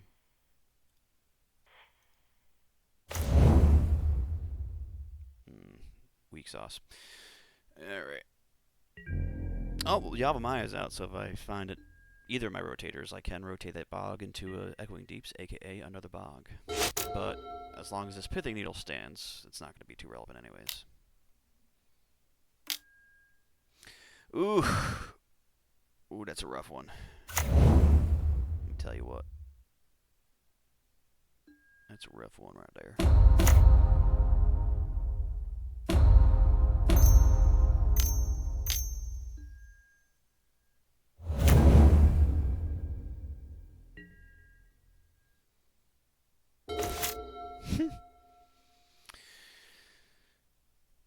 Well,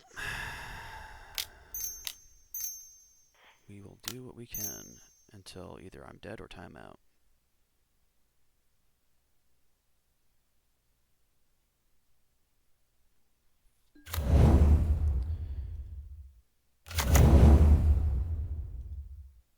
Skyraiwan. Exile your graveyard.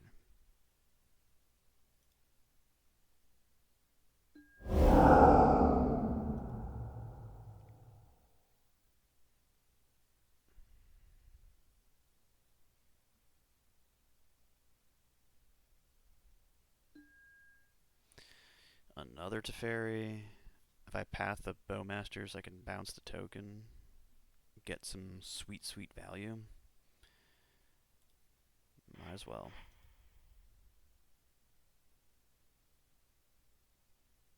On their upkeep, I think, is when I'm gonna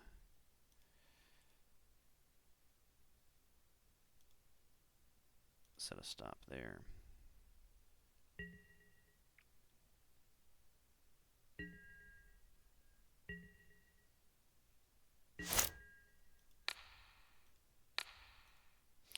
Actually, I mean, if they had the cord, then it'd probably be better to do it when they had their 4-tap mana down, so.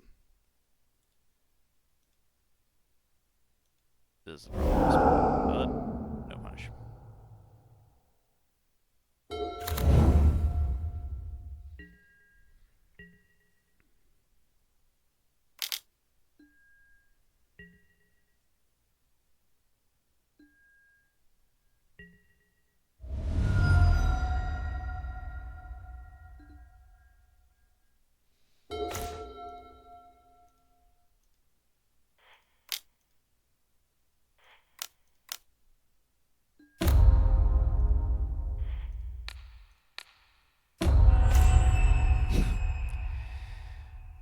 We got the retreats, so.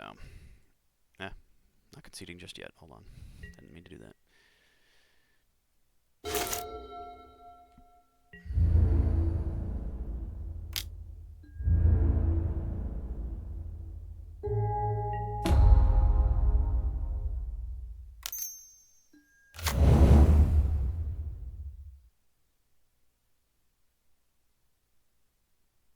I don't know what's in their hand. What 4 cards are they holding on to? Also, they can use Boseiju on the needle. What is happening here? Do they have other Boseiju? They probably have other Boseiju. Maybe it's just all Boseijus. Hold on. Don't tap like that. Wait, doesn't matter. But I can still tap ideally nonetheless.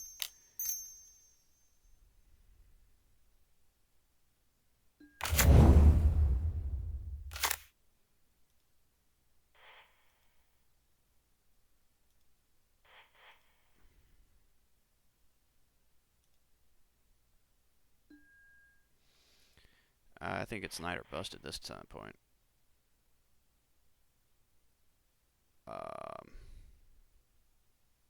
Well, no time to think. I think I should have kept that on top, but I got 3 minutes left, so I'm just clicking buttons here. Yeah, that was all kind of a mistake. I think I should just have the Reclaimer, which blocks and is not a human. Just left it on top, but I just looked at the time and got scared. I just keep thinking about my sweet, sweet Knight of the Reliquary.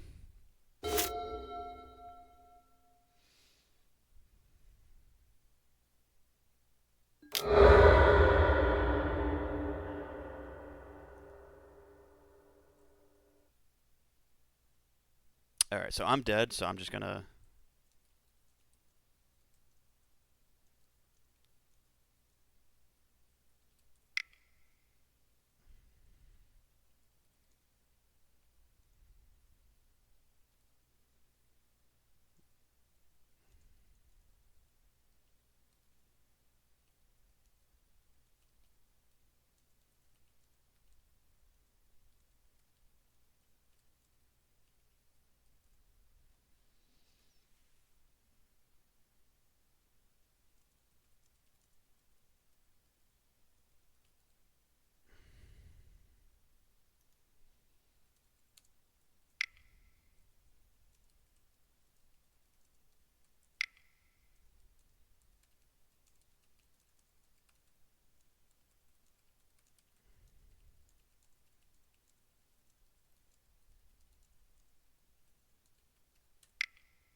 Okay.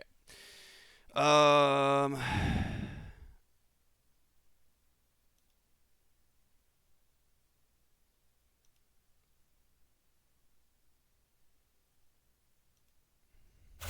Let's just see what was on top.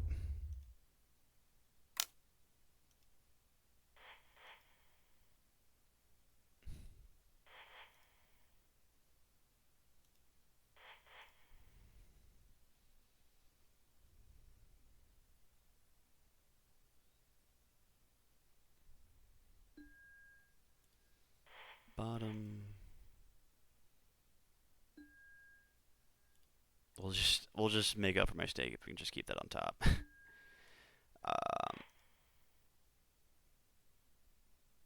I think they just...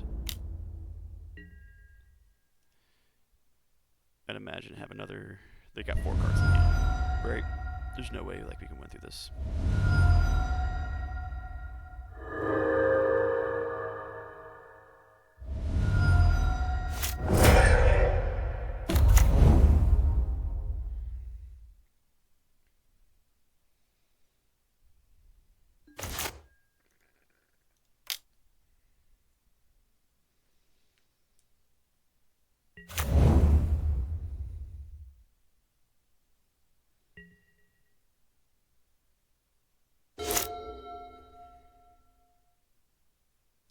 A minute 47. They haven't seen the combo. Only 2 lands in the graveyard? How did that happen?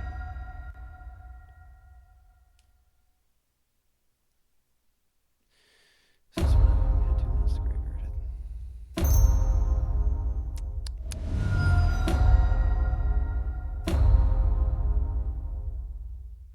I guess swing for 4, we'll see what happens. Elven Chorus. That's a maybe that was their option over the Cauldron.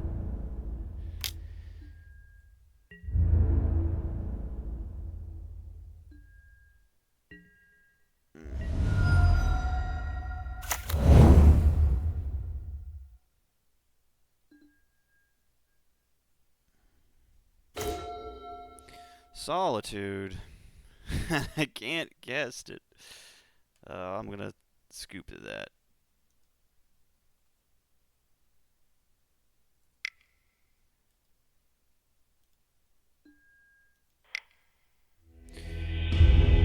Okay.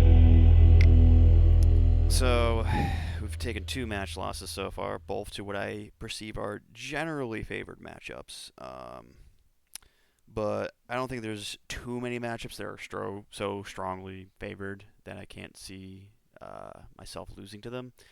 I think just the best ones are probably like Rhinos and maybe Hammer Time. But, like I said, wasn't coming here of hopes to win, just kind of hopes to do my best to explain the deck. Or at least explain my lines I take when I play the deck. Alright, let's get into the next match. All right, match number 4. 6 lands and a preordain. I don't care how good preordain is, we can't keep this. I believe we're on the draw this time. Turn 3, Knight of the Reliquary into preordain. You gotta keep that. Put away this little haywire mite and let it roll. Shock, Watergrave into preordain. Card's too good. Needs to get banned.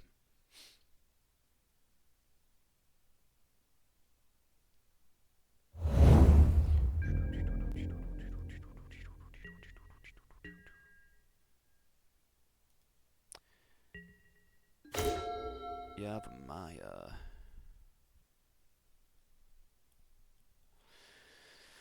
Watergrave preordain. What does that mean? Does Death Shadow play preordain? I don't know.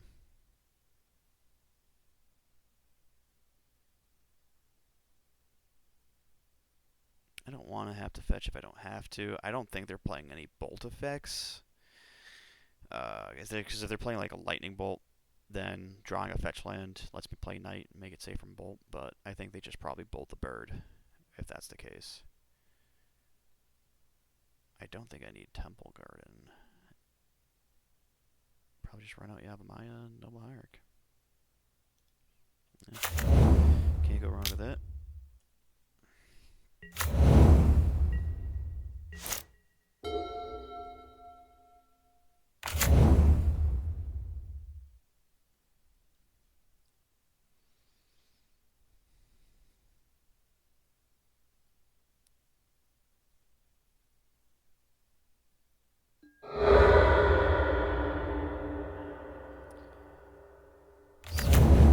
Godless Shrine, Esper Colors, Shocking, Esper Death Shadow, or Esper, what is, oh my goodness. Only I'm allowed to play the Jank. What's going on here? When this thing enters the battlefield, mill 3 cards, may put a non-creature, non-land card among this mill into your hand. If you don't, put a +++ on it. So, what was revealed? Chose Preordain. You have Solitude and lands. Interesting. I still think we run our Knight out, and I think I'm shocking for this Temple Garden, because I'd like to have a fetch land up if I can find a retreat. But I might, if I don't rip retreat right off the top, I might be needing to cast this Preordain. Which means I might as well thin out the deck anyways.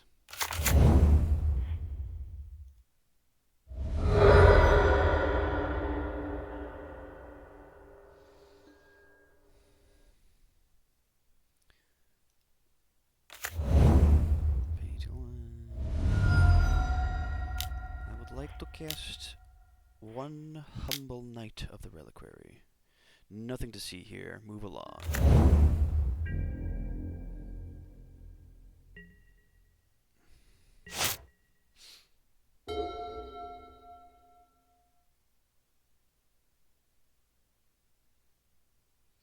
What do you got for me, opponent?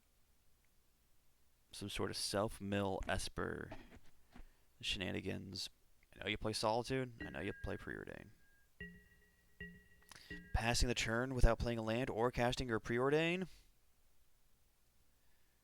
It's rather suspicious. Oh! Let's see here. Cast Retreat.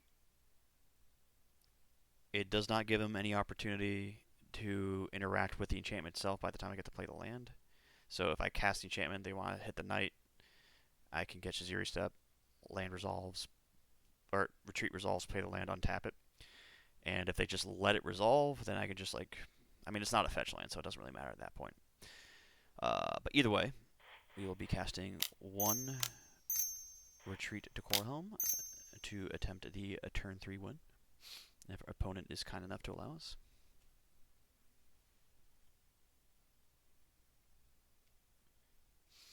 Oh, they're not even trying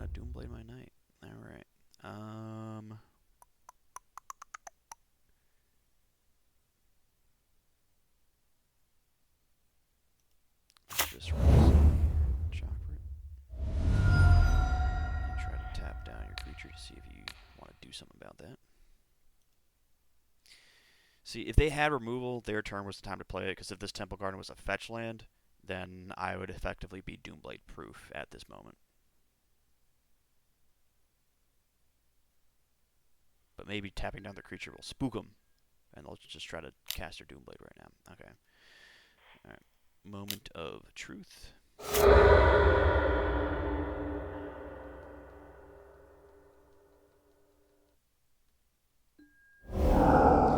See, so right here, if this Temple Garden was a fetch land, this Solitude would have lost him the game.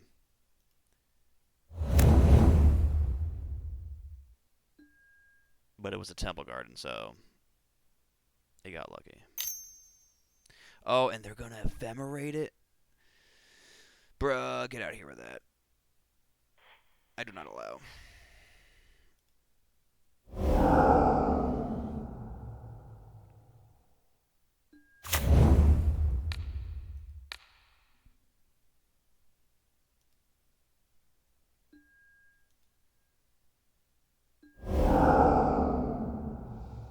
Granted, if they had ephemerate, they probably like, oh, go for Zizuri Step. I'm just gonna ephemerate and exile it anyways. But then I would have Solitude their Solitude. So again, still would have been safe here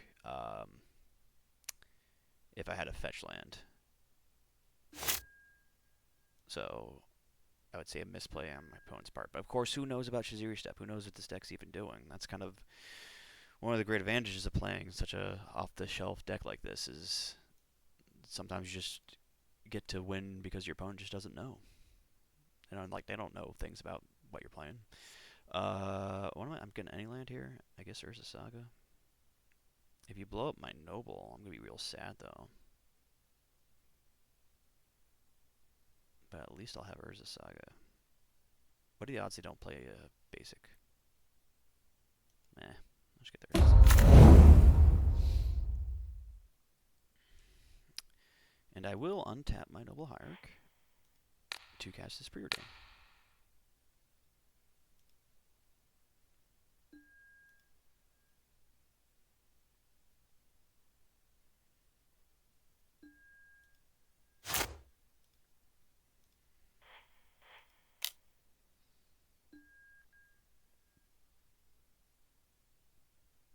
Another preordain?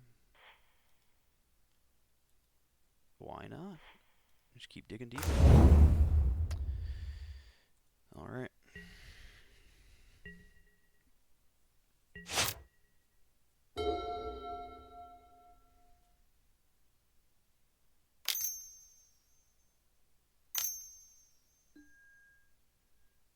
Okay. So there's definitely... I'm guessing this is Esper Reanimator. Because you reanimate an Archon, Ephemerate is really good. You might as well... You're already in white, you might as well be ephemerating your Solitudes and Griefs. So... I'm going to say that they're on Esper Reanimator, which just very easily can play the Grief, Solitude, Ephemerate plan.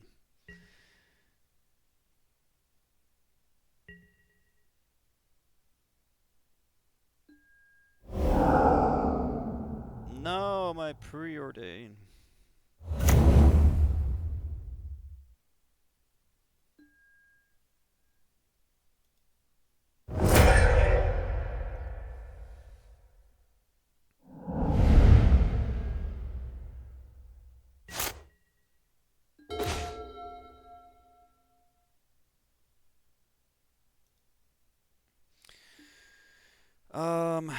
So I could Echoing Deeps just for the straight retreat value and to secure that I have blue mana available.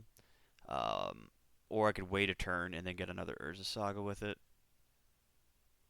That's probably the better thing to do. Alright. Pass to you, opponent.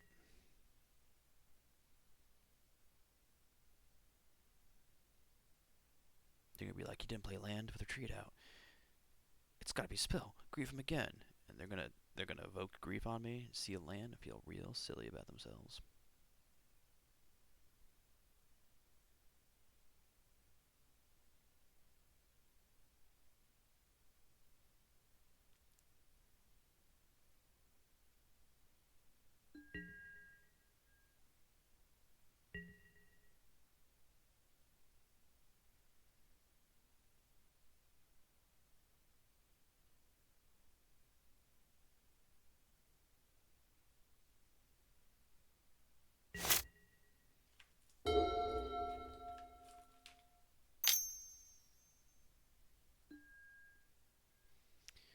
Ephemerate for value. They're probably holding on to persist and just need to find their Gristlebrand. Okay, well they're not holding on to persist, to tell you that much.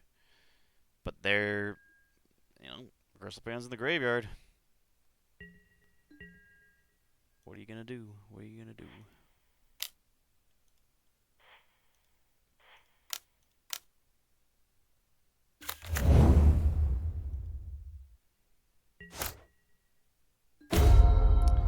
Well, I guess we ought to play this night.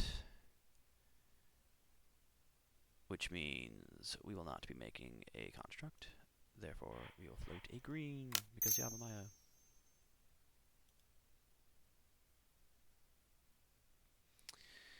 Against Reanimator, best bet is probably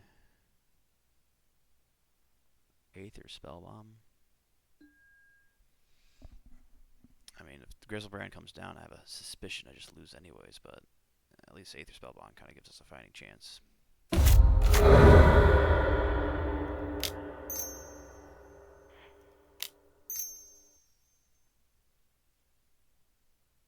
Cast a Knight.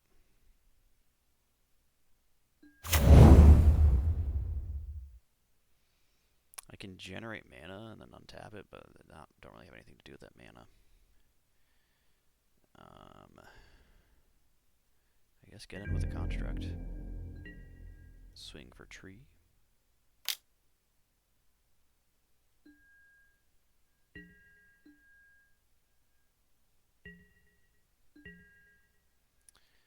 Echoing Deeps. Make it a Urza Saga. What have you. Scry one, I guess.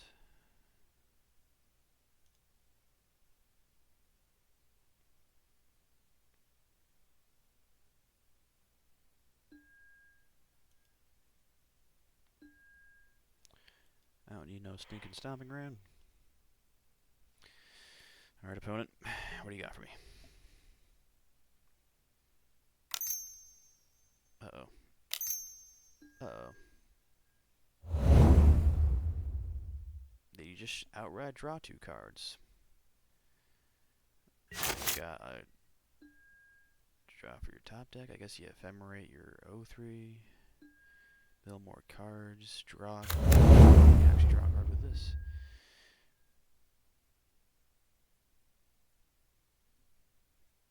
Polluted Delta, Faithful Mending, Flooded Strand. Is the opponent just waiting for the reanimation spell? Or are they gonna like fetch land, get cottage, put it on top, and then play that spell that plays it off the top?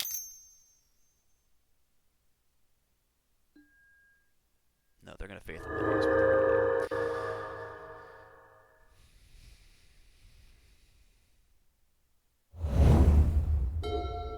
All very scary stuff, let me tell you. Draw a fetch land and get around the solitude that they're going to try to do again? Maybe? Oh, we got the fetch land. We got the fetch land. We are just going to run this out right away. Cannot be responded to. Tap this down. Yes. Alright, and then very confidently, I'm going to make a green mana. And I'm going to try to rotate my temple. I already have fetch land and Yavimaya out, so I'm just going to start going their lands now.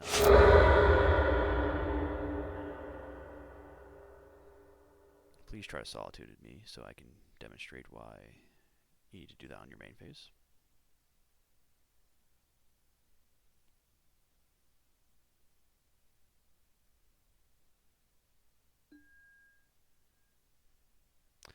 Maybe they just don't have it.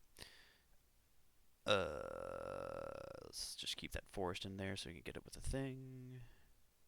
And just start through the combo.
They already saw Urza Saga and Echoing Deeps, so we should do another Urza Saga here.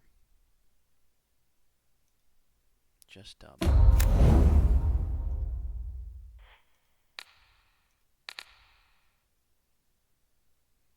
Need some more time on the clock, though. I gotta wait for that trigger.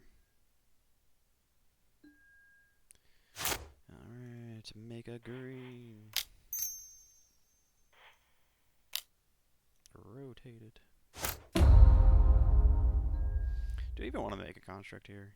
Or should I just save time and invest everything into Keswick Wolf Run? I'll shock for a Teleguard one.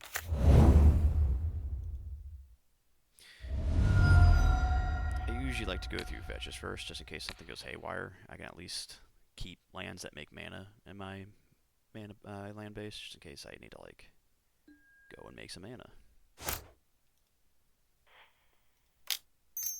But I don't even have a hand, so as long as I have some amount of lands on the battlefield, I think I'll be fine.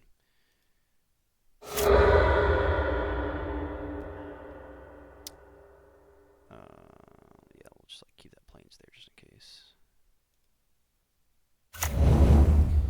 Alright, let me actually start counting here. So, Knight is at 10, we can add 5. Let's rotate one more land, I think.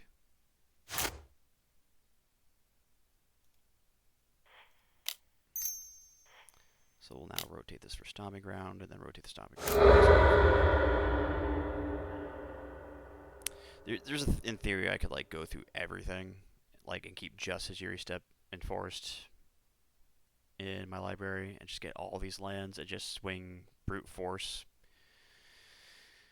Because that probably could seal the most information.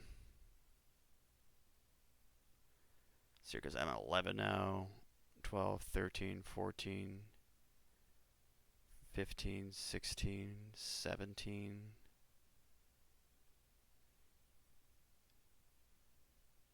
Yeah. And if I really need to, I can replace all these lands with fetch lands, and then just sack everything themselves without searching, and get like extra power if I needed to do it that way. But I'm honestly just too lazy. I'm just gonna show up as a Wolf Run. Like in paper, I'd have to worry about this much less, but like I'm on 13 minutes on the clock. I don't want to do all this clicking, so we're gonna be using Keswick Wolf Run, even if it's not the most strategic thing to do.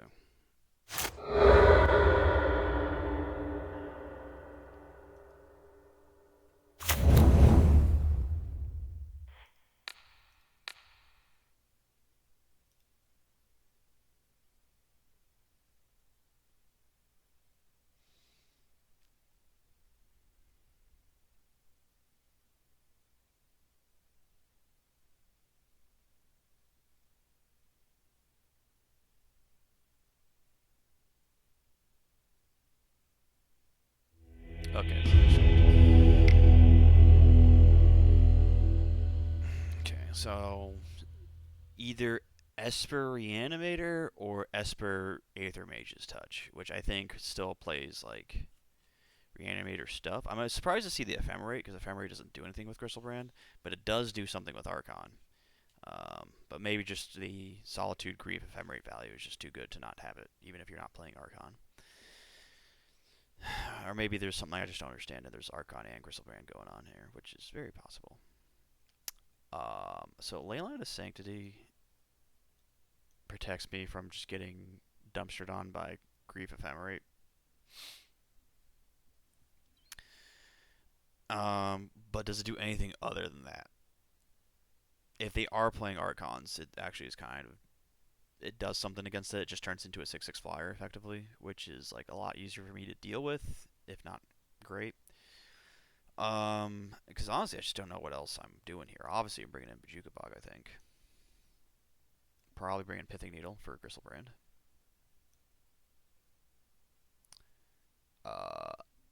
Luster Storm? I don't know. Probably Path to Exile.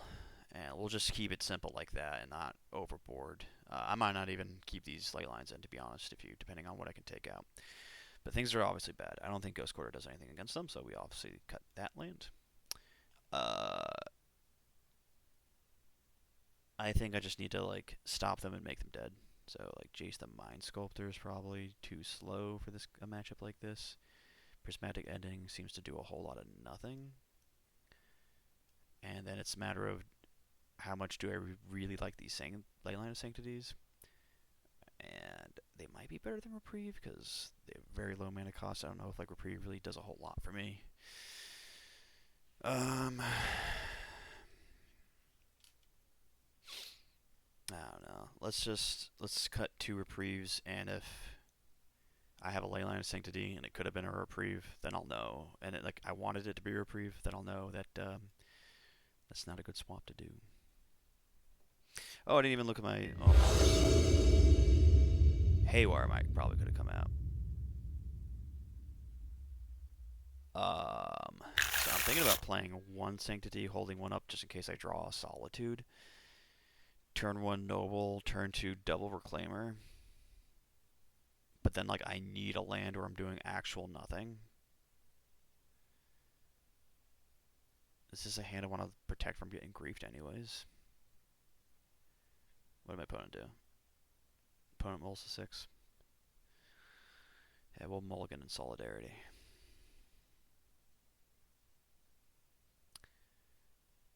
This is a much more respectable hand, I think, and a lot easier decision of what to bottom.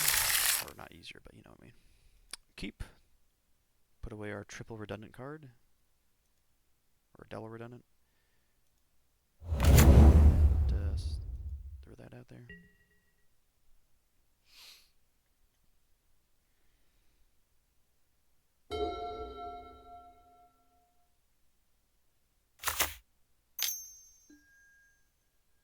Sure. Well, I kept what you call? I kept the might in, so I guess we're doing fine on that regard. Knight of the Reliquary. Oh my goodness, why would you name that? Clearly Elvish Reclaimer is going to be your undoing.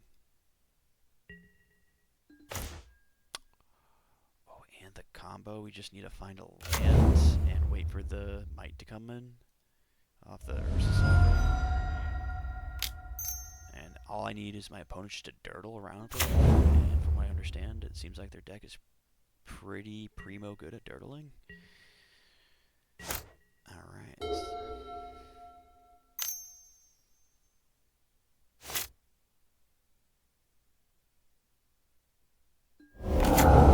Aha! Now I feel smart about my Leyline of Sanctity. Reprieve would be useless here. Alright, well you got your 3-2 of Menace. Oh, there's a land. We're definitely running this Urza Saga as soon as we can.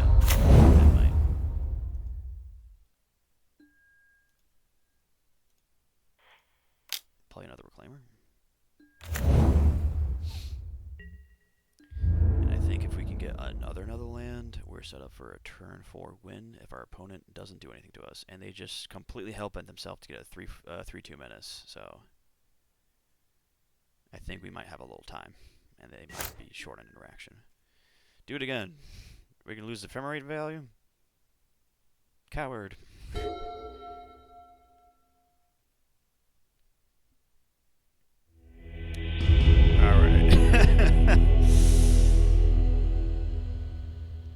I guess that'll do it then. Alright, one more match, and then the video's over. Alright. Alright, the final match of the league. The question of the night is, can we go positive? We're currently 2-2 right now. I'd be satisfied with 2-3, because I think we had some decent examples of gameplay so far. But getting that Jund 5-0 would still be nice. We want the die roll. So I think this is a perfect example of a trap hand. You putting a lot of faith in Preordain here.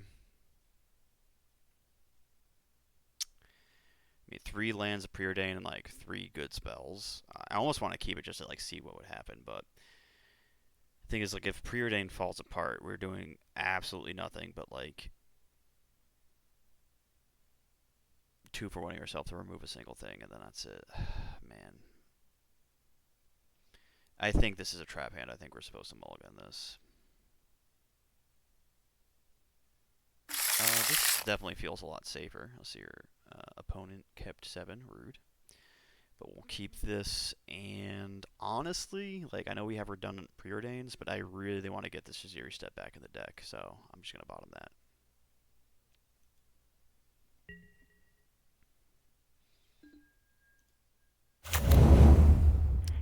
We're going to use 1 turn 1 just in case we go into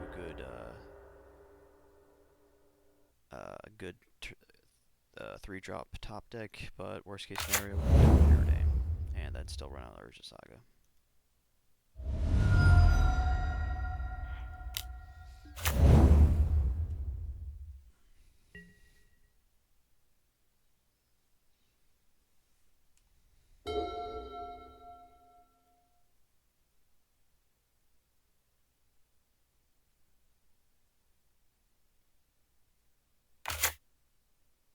Plains.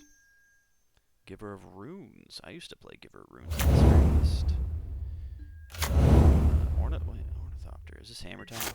So this is probably Hammer Time, which is typically a good matchup, but we kind of have a weird hand going on right now, so we need a lot of help from these Preordains right now, I'll say that much.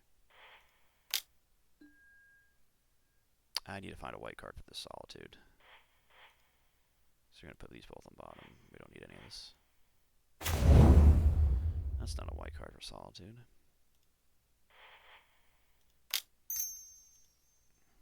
Second Preordain. There's a white card for Solitude and an Elvish Reclaimer. So we already have the Saga in hand. I'm wondering if we just want to like start looking for Knights now. I mean, honestly, we can like just cast the ending, hold on to the Saga, and try to get out another white card for Solitude, because we need to get rid of that Giver of Runes. And Elvish Reclaimer's not a white card, and we're going to have to fetch anyways to cast the ending, so I'm putting it on bottom, but we're just going to shuffle it all up anyways.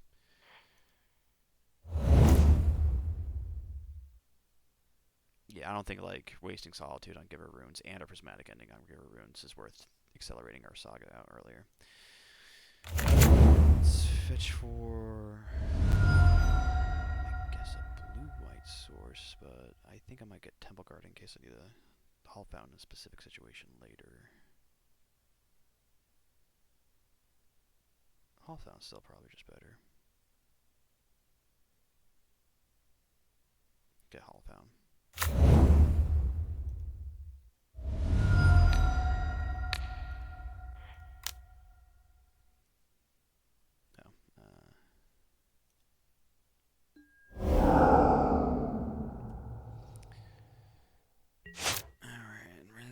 Source here.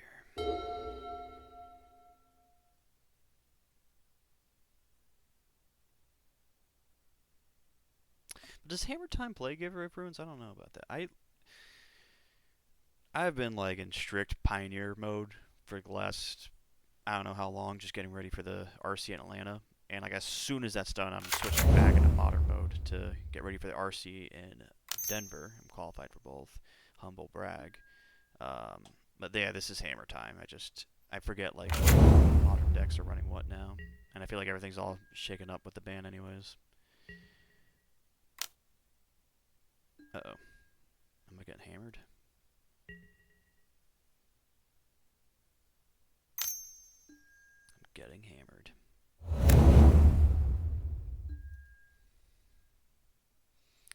Alright, well, we really need a white card now.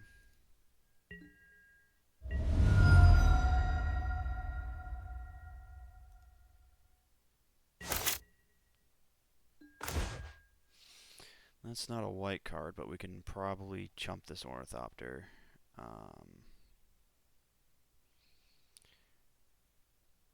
I can go retreat, land, untap, noble hierarch, play another hierarch. I mean, it's the same thing as just going Urza Saga,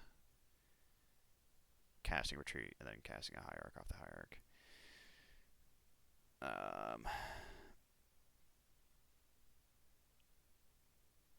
But I'll have one colorless mana open, and that might scare them. Yeah, gotta respect the colorless mana open.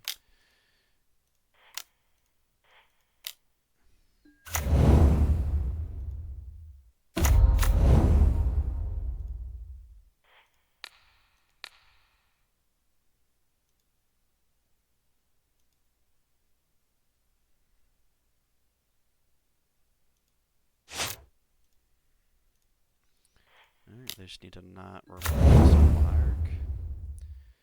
And I get to live another day.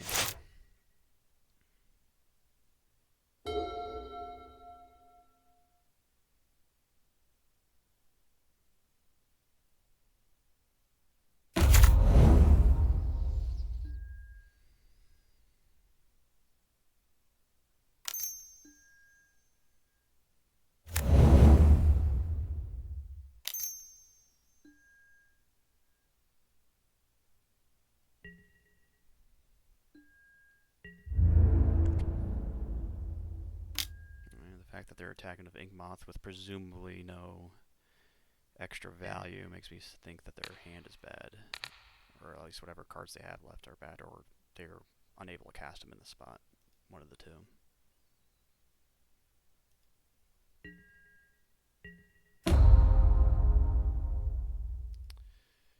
Alright, white card or a land? A land. Okay, so what I can do here actually, make a white with Noble Hierarch, play the Windswept Heath, untap Noble Hierarch, and then using everything but the Windswept Heath, cast the Solitude on my turn.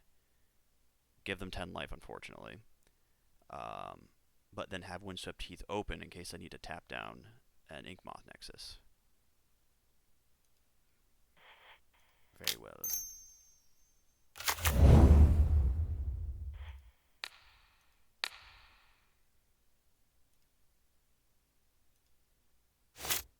Well, you are about to gain a little bit of life, I would say.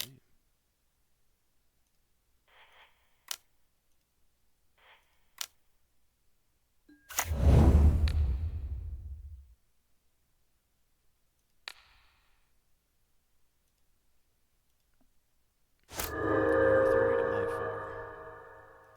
Let's see who comes out of this on tap.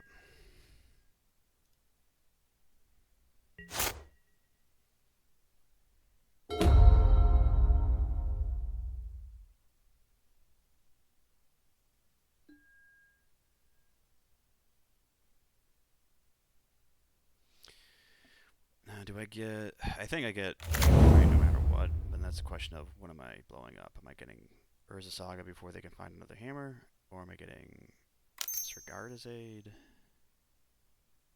Or the hammer that's already on the battlefield?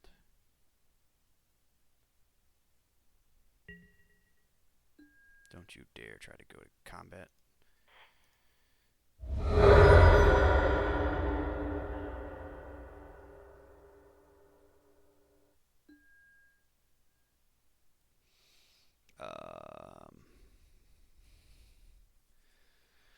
Just in case I lose the Hierarch and I need double white for another Solitude, I think Temple Garden's a safe bet here. I don't think I'm anywhere in the world where like I need Stomping Ground anytime soon for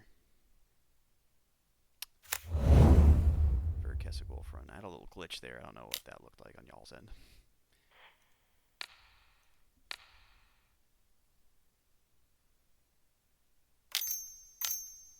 Make a token? Okay, that means he didn't have anything better to do. The token is a little beefy, though. Token's a little beefy. You have to hit no here, because then it's going to untap it.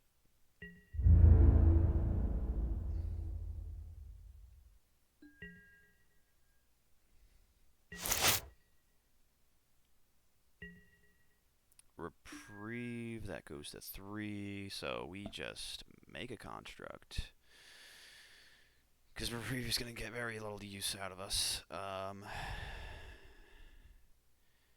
We can blow up Urza Saga, so they can't get another construct.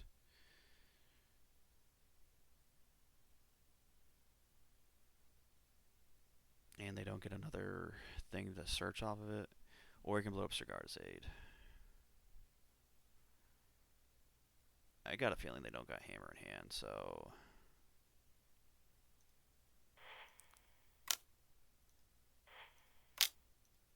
I think we're going to blow up their Urza Saga. Whoops, I was supposed to leave a green land up so I could use it without tapping out a blocker.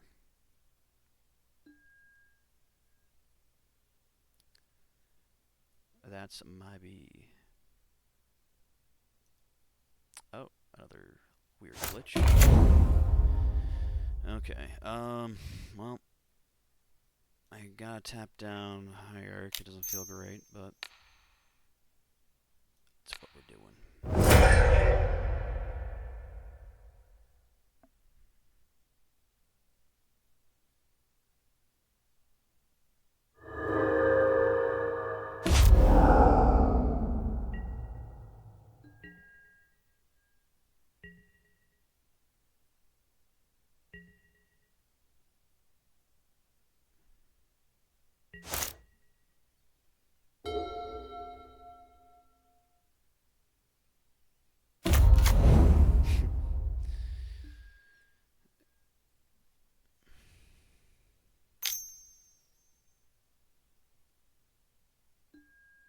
I'm fine with this if they don't have like anything better to do.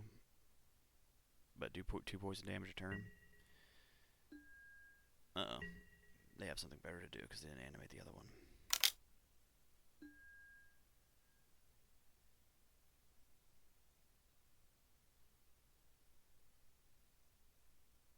Oh, I have to block this because this is not going to be a 4-4 for long.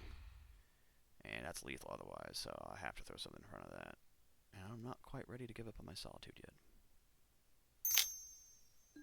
Oh, I just got the hammer. Okay, I'll concede.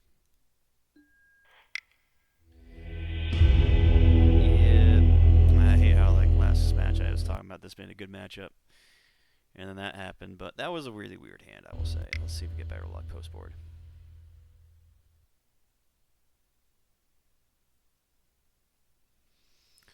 Okay, Pithing Needle is pretty good. Force of Vigor is a pretty good.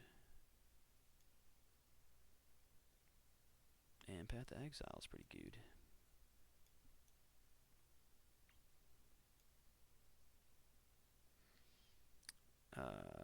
Jace is pretty terrible. I don't hate Aether Spellbomb at all. Hero Armor's really good. Shadow Spear is actually like pretty reasonable. You know what's awful though? All of these reprieves. Reprieves terrible in this matchup. But I am at 59 cards, and so now the question is, do I want some other weird sideboard card? None of these do anything, so it's like, do I want like a 1-up Jace? Its minus ability can be pretty useful sometimes. I just think reprieves like pretty awkward in this matchup. So I guess we'll do a 1-up Jace.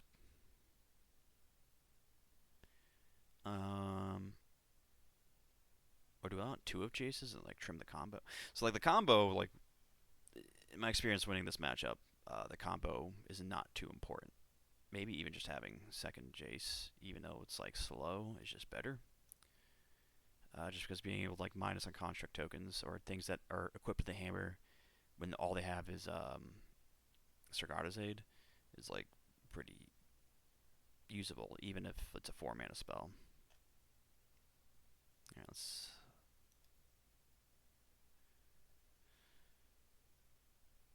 get back into it.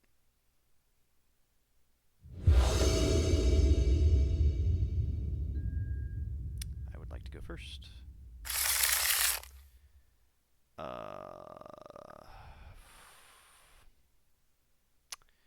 It would be the preordain of a lifetime, wouldn't it be?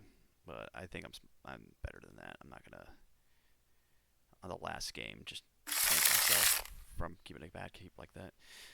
This probably better. I think I actually want to hold on to that Jace because I can ramp up to it in a reasonable amount of time and just put away the redundant Elvish Reclaimer.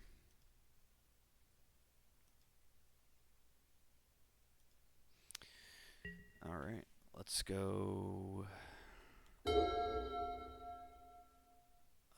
I think maybe getting this up quicker, it matters. So I'm going to go Breeding Pool into Elvish Reclaimer off the Windswept.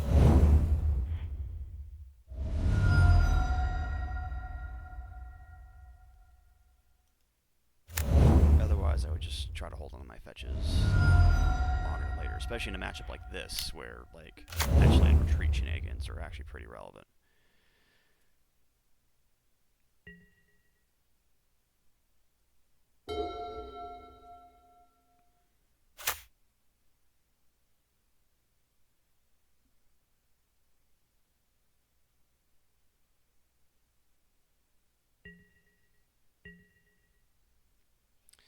The old plains and pass technique. Oh, wait a minute. This is, I thought I was running out Noble Hierarch. This is what I get for playing with these weird arts that I don't play with in paper. Okay. I mean, it's not like I was going to get a turn 3 Jace anyways. So, I think just... Urger Trigger. Noble Hierarch and swing here, I guess. What is this? What are you doing?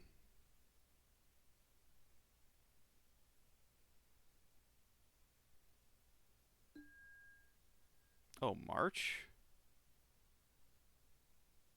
Oh, well, that's... We're going to have to respond to that. Oh, with the trigger on the stack. Yeah. I got it. Can't make mana with the trigger on the stack. It's actually quite good. Well, you got me. But I'm going to get you too.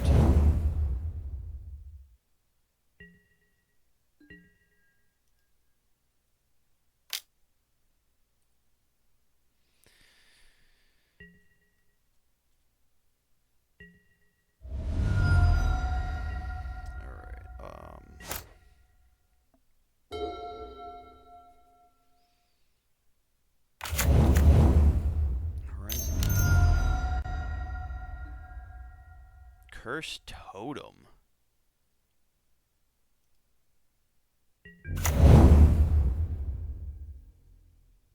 Yo. Oh my goodness. I guess they're ready for me, huh? We're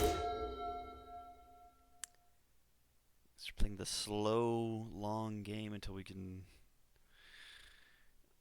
try to do something.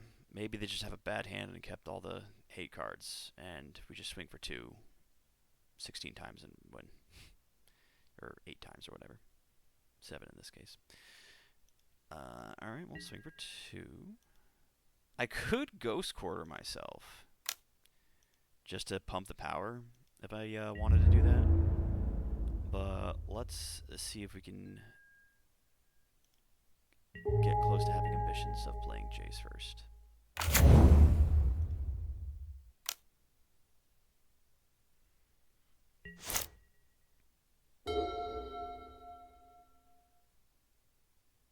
So I guess you just take out the Stone Forges when you bring this in. Oh, you got your Urza Saga. Well, you got rid of my Urza Saga. I'm going to take care of your Urza Saga with my Ghost Quarter. Are you playing a thing? Oh my gosh, they're playing a thing. They're going to draw a card of my Jace if I ever play it. Well, I guess Stoneforge still searches for the artifacts, so I guess you don't have to take them out. Or searches for the equipment or what have you.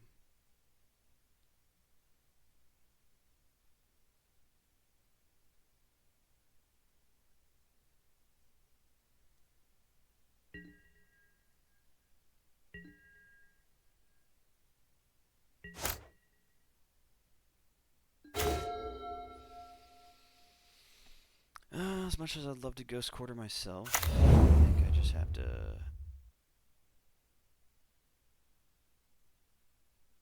ghost quarter you. But let us begin combat first.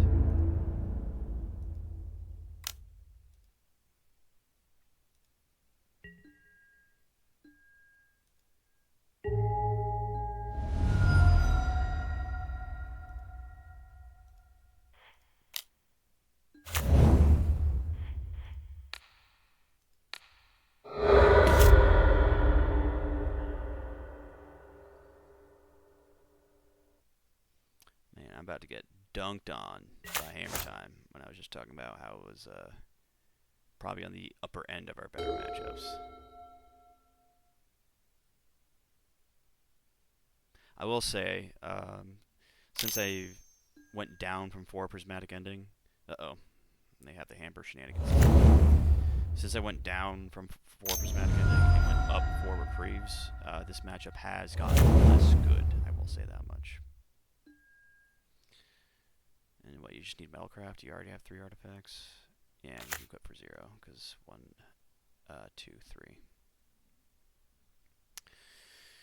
Alright, well.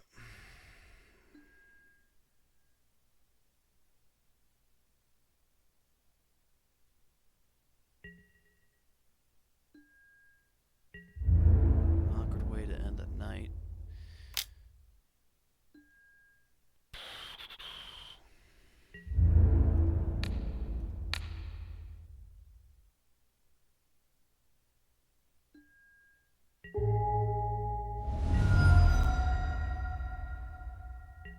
But, we had a pretty awkward hand game 1 and game 2. They just kind of dunked on us hard body. Yeah, you're going to draw a card off this. I'm not paying 11 mana.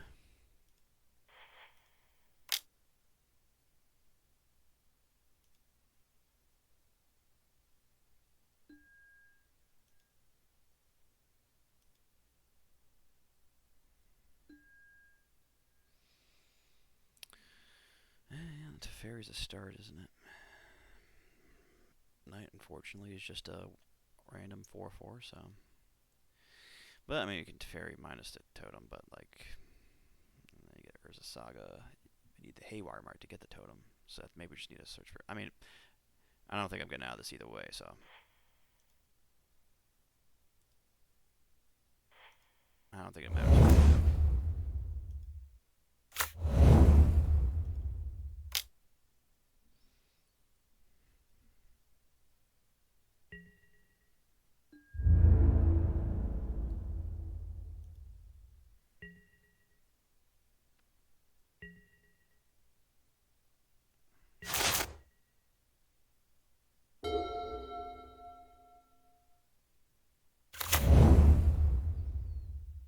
Inkmoth Nexus. Creatures entering the battlefield or dying don't cause abilities to trigger. To shut down my Solitude? Did you just, like, look at every single sideboard card you had and were like, there's a card on there 75 that this interacts with, I'm bringing it in. Forget the Stoneforge Mystics, we're getting them. Yeah, but I think this only affects my Solitudes unless I'm missing something. I don't know why you bring this in. I mean, I guess it flies. But then the hammer takes away the flying.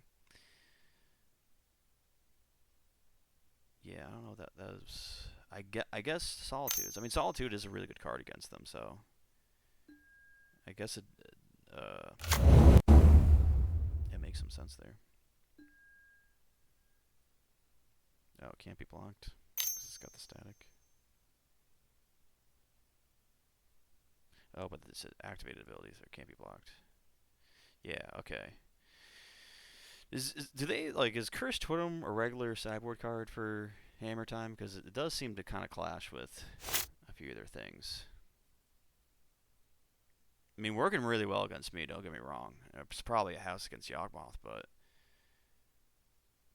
it just feels really awkward. Like, I'd be, like, siding some of these things out to bring these in if I was going to do that. Maybe they did, though, but, you know, you can only have so many totems, and you probably have 4 Stoneforge and 4 Gingerbrute.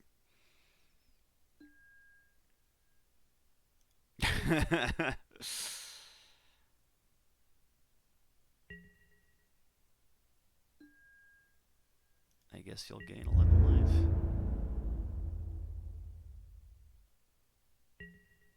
Or not. I'm playing defensively for some weird reason.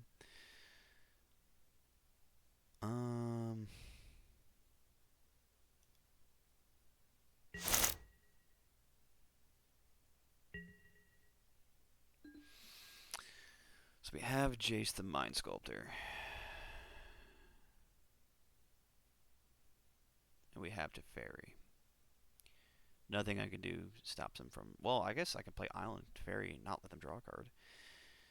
What am I bouncing then?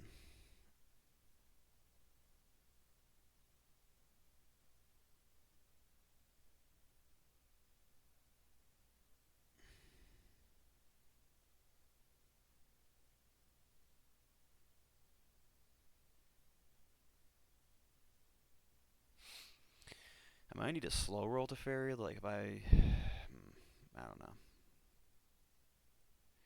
We can Jace and Brainstorm for something.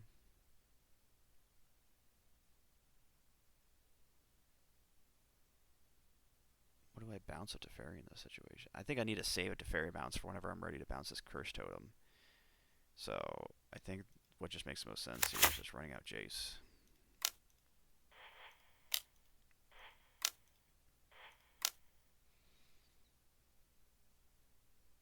Yes, you may draw a card. I don't have the mana to spare, unfortunately. I think I'm just gonna honestly.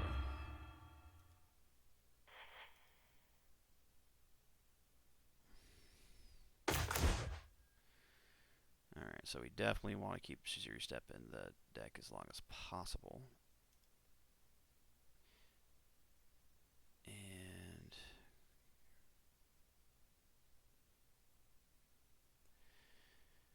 Reclaimer.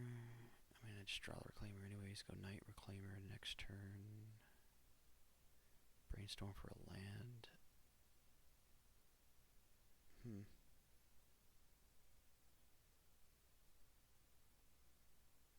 I don't think they're just going to do anything that costs me to shuffle, so just doing it that way. I don't think much makes much else of a difference.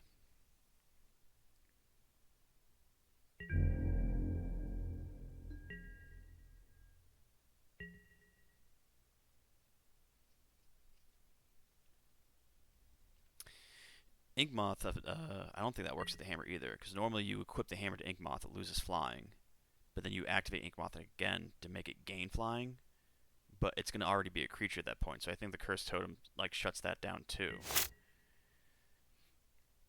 This Cursed Totem seems to kind of cut both ways, I'm not going to lie.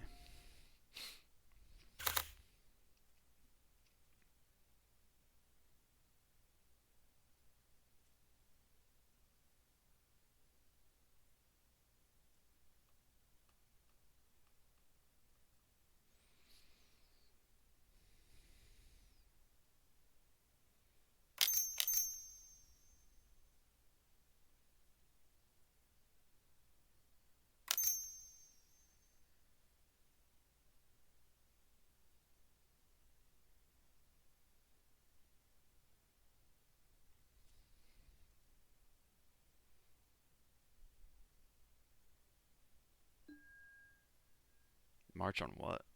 On your own Cursed Totem. Oh, you march your own Cursed Totem. That's when I think it might not be the greatest sideboard card, but it did work against me. I will tell you that much. Alright. Yeah, you win if you can piece it together.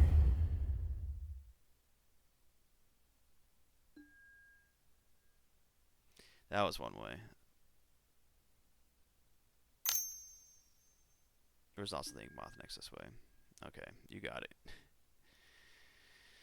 What a spectacular way to crash and burn. Alright, but we got the league done. I think there was some good examples of gameplay and what I would do in certain situations there. Overall, I really, really like the deck. I think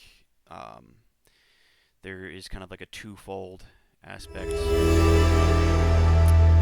this list where you have these Saga value plan on one side and the combo on the other side, and it's hard for your opponent to be able to deal with all of that until one or the other kind of tramples over them. So like they waste their resources to try to deal with like the reclaimers and the saga tokens and whatnot, and then you just randomly kill them with combo. Or I mean, I think you've seen it in this playthrough. Like people get combo killed and they're just deathly afraid of the knight and put all the resources and just going out of the way to rip Pithing Needle from whatever they need to rip it and just name Knight of the Reliquary, and I don't even have a Knight on the battlefield or in hand, and I'm just like beaten down with Saga tokens and playing Teferis and whatnot. So um, yeah, I think it's if some time to kind of fine tune it a bit to see what the meta does after this unbanning stuff settles down.